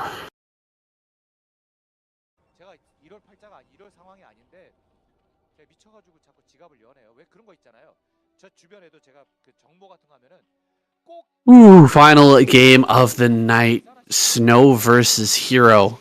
Looks like we won't have to put a spoiler or a anti-spoil at the end of this video. By the way, the stat at the bottom right-hand corner, 80% win rate. That is Hero versus Snow. He's got 12 wins, 3 losses, 80%. That is nuts. Crazy. Nuts. Hero really has Snow's number. But yeah, no anti-spoiler at the end of this video. If you appreciate the anti-spoilers though, guys, definitely leave a like on the video. It actually kind of hurts us in the algorithm doing that, but I think it's worth it in the end. Yeah. Give us a little bit of a la resistance. I'm kind of blown away about that statistic. I would have thought that Hero would definitely be favorited, but 80% is kind of crazy. I was thinking more like 70%. This is kind of nuts. Like, who knows? It's relatively a small sample size, though. Only 15 games. Who knows? Maybe if you give these guys like 100 more games to play, it'll be much more closer to 70-60%. Who knows? I wonder if that includes like all-time tournament matches. I don't think I think they've played a lot more games than that, right? Yeah, on ladder and stuff. Yeah, but in terms of like official matches, tournaments. Yeah, I don't 15 know. games all time. I wonder, but it happens with some players. I just wonder because Snow used to be way worse at PVZ than he is now, right? He used to be much worse and have a much worse win rate. Like a PVT specialist. Now he's considered the best at PVT, but his PVZ has considerably improved. Yeah. It's definitely caught up a lot. It was very lopsided, whereas PVZ was almost atrociously bad, but his PVT was just so good that he seemed like a god still. But now his PVZ is kind of caught up to being a much more respectable kind of set of skills. Not necessarily on like someone like maybe Bisu's caliber in terms of his specialization, but certainly nowhere near as bad as he once was. Maybe he can go all the way and make himself the perfectly well-rounded Bonjour Protoss that we've all desperately needed this entire time, but we've not quite had a true Bonjour for Protoss, really, in all 3 races, unfortunately. Look at this. These Lings heading across the map, and the Zealot walked around that. So he's going to rely on one Zealot back at home to prevent damage from these Lings that have come across, and then the other Zealot is going to try get in here and get some kills. Let's see how many Zerglings are going to pop out from Hero and whether any kills can be had in this main. Doing a good job of keeping these Zealots away or keeping these drones away from the Zealot. More Lings do pop out, and he hasn't lost any workers thus far. Good control on both sides. No real damage yet. Just a bit of harassment and a few Lings going down in that main base. Yeah, so far really good control. Both players navigating the decision tree pretty efficiently here. Now putting some pressure onto the mineral line, forcing the Lings to come to him. Doing a pretty good job against some 2-for-1 trades, using the probe's particle beam. Finally gets the snipe on that probe though, and now the surround on the Zealot does become activated. Forces him to come away from the back of that mineral line as well, not allowing that Zealot to get back into that pocket to force 2-on-1 trades. So he's going to clear out this attack very efficiently. Nicely done by Hero, but now he's got some 2 additional Zealots coming into natural expansion to continue that pressure. However, I don't think he's going to have enough Lings to deal with this. He's going to have to pull drones, and that represents a serious slowdown in the overall economy. Okay, there are enough Lings finally to deal with this, but the 3rd Zealot is on the way. 3rd Zealot is coming up. He's going to have to keep making Lings, and that's just slowing down his drone count by so much. Yeah. This is kind of just existing here is going to do a lot. Forcing out more Lings, delaying some mining time. This is great. And it's very difficult for him to clear out these 2 zealots with those lings because of the 2-on-1 trades that he has to take, and it's kind of awkward, honestly. He has to kind of like, pin these zealots down with these lings, and has to just kind of stand here and keep an eye on them non-stop so they can't just sneak out and snipe a drone when he's not looking. They're also keeping tabs on what's being produced by Hero. He hasn't seen the layer, but he sees everything that's popping out here, and he can decipher what the plan is from Hero just based on what he's seeing out of those eggs. Now, these zealots are lasting for a long time, but they finally will get cleaned. More zealots on the way, though, to continue that pressure and to keep Hero in his base and not allow him to just drone up freely or switch into Hydralisk without Snow knowing about it. It's pretty good technique from Hero, using manual move commands with those lings to allow the other second ling to come into those tight corridors. The only way you can guarantee the second ling getting in there is by manual move commanding onto the mineral patch after the fact, but it's a much slower method of doing it.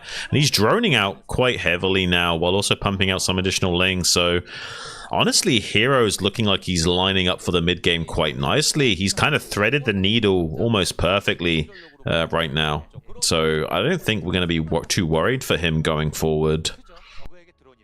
No, he's handled this really well. I thought that maybe Snow was going to keep pressing the issue with those zealots, but it seems like he's realized Hero is matching the number of lings with those zealots pretty efficiently, and with that extra 6 lings that just popped out, he's going to be completely fine to any sort of zealot pressure. Now, coming into the main, he doesn't know where the spire is, and so he doesn't know if there are eggs being hatched that contain some Scourge. He does come back into the main now after confirming that there isn't the spire done just yet. He will be able to kill off that one Overlord, and he should be able to get an Overlord out on the map, although Hero's done a pretty good job of hiding those and is having a hard time pinning one of those down out here on the map. Finally, he will find one, so he is going to get a secondary Overlord, but 2 Overlord it's acceptable losses at this point for the Zerg player. Yeah, 1 or 2 Overlords, not too big a deal, especially if you're remaking the Overlord as it's dying. You can see he's got a little bit of a buffer, so even when it dies, he's not quite fully supply blocked. It's not too big a deal here, as long as he's got Overlords that will be hatching soon to compensate. And honestly, like, if he can also catch these Zealots and not allow them to retreat, this will be huge. He's got Sunken on the way, Link's coming from behind. The Zealots are being smart enough not to commit to the attack, though. He was hoping the Zealots may be committing to going into there and then maybe like blocking their retreat with those Lings while the Sunken does some DPS, but instead going to be having to avoid and play keep away while waiting for these Mutalisks to come online.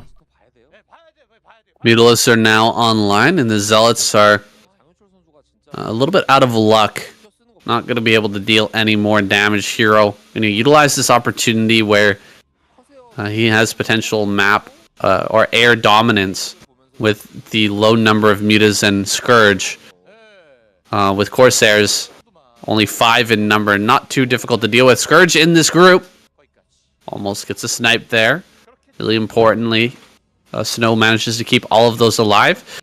Has to hit this air dominance as soon as possible because he doesn't want to allow Hero to have too much room to breathe and get that drone count online. Right. Yeah, both players are fighting for air superiority in very different ways. He's even getting an Archon online, which will act as great point defense while also being aggressive. He can use this Archon defensively if it was like an Ogre's trying to kill him, but he wants to be aggressive with this Archon and push out onto the map, and it can one-shot Scourge and obviously like do a lot of DPS to the clumped up Mutalisks if they are being microed. So this could be just enough DPS in this army to come up to the third base and really put some pressure on. I think we're going to see Hero go for a dive into the main of Snow, potentially. He's building so many sunken colonies to help defend him against this timing push. He's got a lot of Scourge to go ahead and start to chase some of this stuff down. He does lose the Evolution Chamber, unfortunately, so whatever upgrade was coming there, most likely +1 on the Hydralisk, is going to be denied. Yeah, setting up that many sunken colonies, it really does make me feel like he's planning to dive the main and just rely on static defense back at home to deal with these Archons and Zealots. I think you might be right about that. Scourge unable to get the intercept on the vector of these Corsairs making their way into the main base, though, unfortunately. Zealots now putting some pressure back onto this third base. With those Sunkens there, it's going to be very difficult to disrupt that. The first Sunken might go down, but these two back Sunkens behind the minerals will be exceptionally hard for them to kill, especially with the drones body blocking. Meanwhile, it does kind of force Hero maybe to consider coming back in and dealing with this. He doesn't want to lose too many drones that are being target fired by the Zealots if he does ignore the Sunkens, so he is coming back with the Mutalisks to clean out this, but I don't know if that was the right decision. I think maybe you were right in that he should have been maybe more aggressive, but seems like there's just too many Corsairs to really get anything done at the time being. 8 Corsairs currently in the fleet of Snow. There's so many Scourge though for Hero. He really still is fighting for the air superiority. He's not able to do so though yet. Wow, a lot of drones are coming out for Hero. That's a bit surprising. This attack is scary. And since he's not dealing damage in the main or attacking in anywhere, if he starts losing a bunch of drones at this base, it's going to be painful. Oh, coming in with the Scourge is hitting quite a few of these Corsairs. He kills several of them, but DTs are in the mix, and the Corsairs are going to stay. Getting rid of these Overlords and pushing them away. The hatchery is going to be targeted. Can he actually get it? Hero going to lose that hatch. Oh, man. That's rough. Something's gone wrong for Hero. He's, crossed... he's got something off in this game, and now he's losing all of his hatcheries. He's getting a ton of drones sniped by this DT, and there's really not anything he can do about this. Those 2 sunken colonies in the back... They seem out of position to me. Like, those are not going to help you save the base, right? If those can't even hit the Archon that's attacking your hatch. He's got a counterattack of 5 Mutas pressuring the probes. 1 Storm can clean that out, though. These Mutas are very low on HP. Has done a great job, has Snow, coming in there and killing. Although these Mutas are still killing quite a lot of probes. I'm surprised. Maybe he's not got enough energy to deal with that just yet. He should soon be able to storm these, though. Has lost quite a lot of probes to those Mutas, but honestly, not nearly enough to compensate for 3 hatcheries and a third base and all those drones dying. It's just so much damage done to Hero now. Kind of insane. Like, usually Snow is maybe not looking this good against someone like Hero, but today it's looking like he has just what it takes to take someone like Hero down, and it's going to really start to balance out this 80% record that Hero's got against him. This is so confusing to me, Shun. I can't believe we're seeing Hero play like this. The sunken colonies were in a good position if you're just defending against Zealots, but I mean, that spot, you can't even defend the hatchery if he's hitting it from the right-hand side. It's crazy to rely so heavily on those static defenses, not build the Hydralisk number that you need to defend, and then, just act surprised when Snow comes in and kills your hatches. That's crazy. Snow takes out Hero after taking down Speed and gives Protoss their first win in a long while. Totally unexpected with this lineup. The way that it was looking from the beginning. Were you expecting a Protoss victory this week? I certainly wasn't. Certainly not. I mean, not with Tyson YSC in the lineup. Definitely not. This is kind of wild, blown away by the result of this evening. It's a sign of the times saying, the magnetic poles of the Starcraft verse are starting to flip, and there might be a lot more craziness that we see in the forthcoming seasons of KCM, and some unexpected heroes rising from the ashes.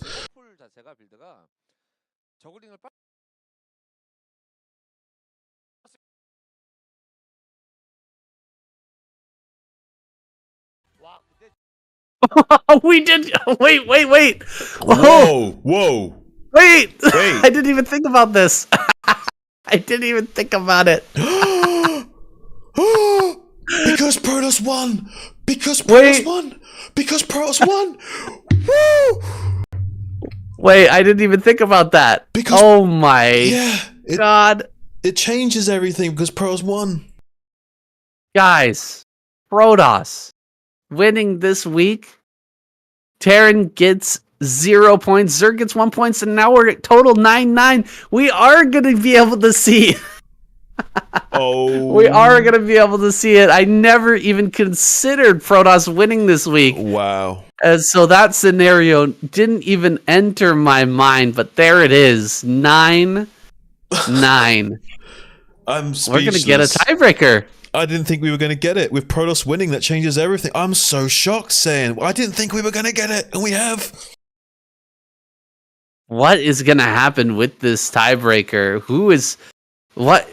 I have no idea. Are we going to have a ZVT tiebreaker? One of the heroes of Zerg and one of the heroes of Terran come out and set the record straight? I don't know what's gonna happen here. That's what we used to do back in the day, like when we fought big battles. We used to have two guys from each side come out, have a little 1v1 duel while the two armies watched, and then they had the big battle afterwards. And maybe having something like that as a precursor to the semi-finals before deciding everything. So we might be having those two gladiators come out and decide it.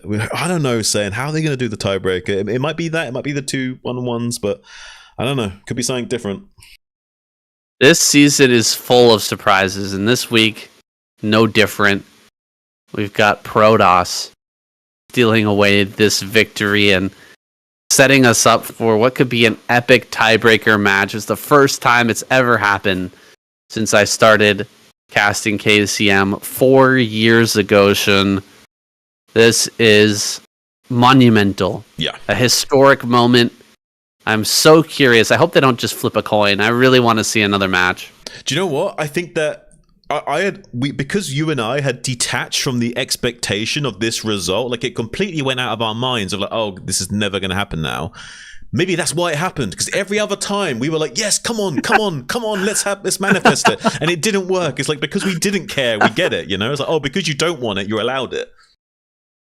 Oh my gosh, the writers are insane, completely subverting our expectations and just mind-boggling levels of twists in each of these weeks. It's crazy to say the least. But there you have it, guys. We're gonna get some sort of tiebreaker. Very excited to see what that's going to be. I'll let you guys know as soon as I know through a message on the channel or just in the next week when we end up finding out what's going to happen and who is going to be in that semifinals and who gets a bye into the finals. Yeah, I'm super stoked, saying I just want to see what this tiebreaker is going to be. I hope you guys have enjoyed this week. I know I have. I never know what to expect with this crazy event, and it always gets me excited. Definitely something to look forward to on my weekly agenda. I appreciate you guys. Hope you're having a happy new year so far. I'm looking forward to seeing you guys again soon.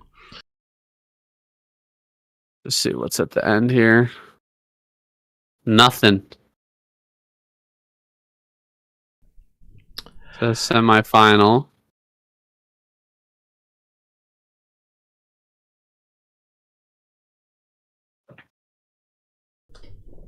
Okay. What is this? I'm confused.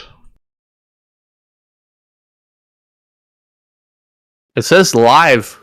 It says live.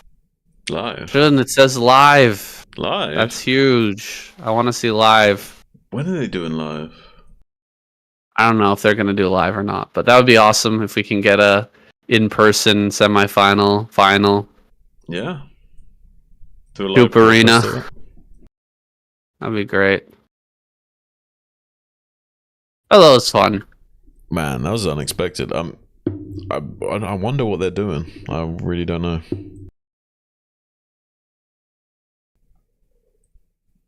I mean, it seems the most logical to send out. But they just play one game, or they play like a best of 3? Like, I'm so curious. I would love to know. I really want to know. Let me go. I'm gonna go check his posts and see if he said anything.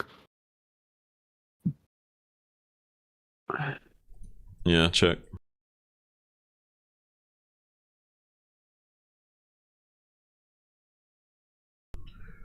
whew. Well, I'll be ending the stream now, guys, anyway. Hope you guys enjoyed the series, and we look forward to figuring out what is going to happen in the precursor to the semi-finals involving this tiebreaker. So have a lovely day. Peace.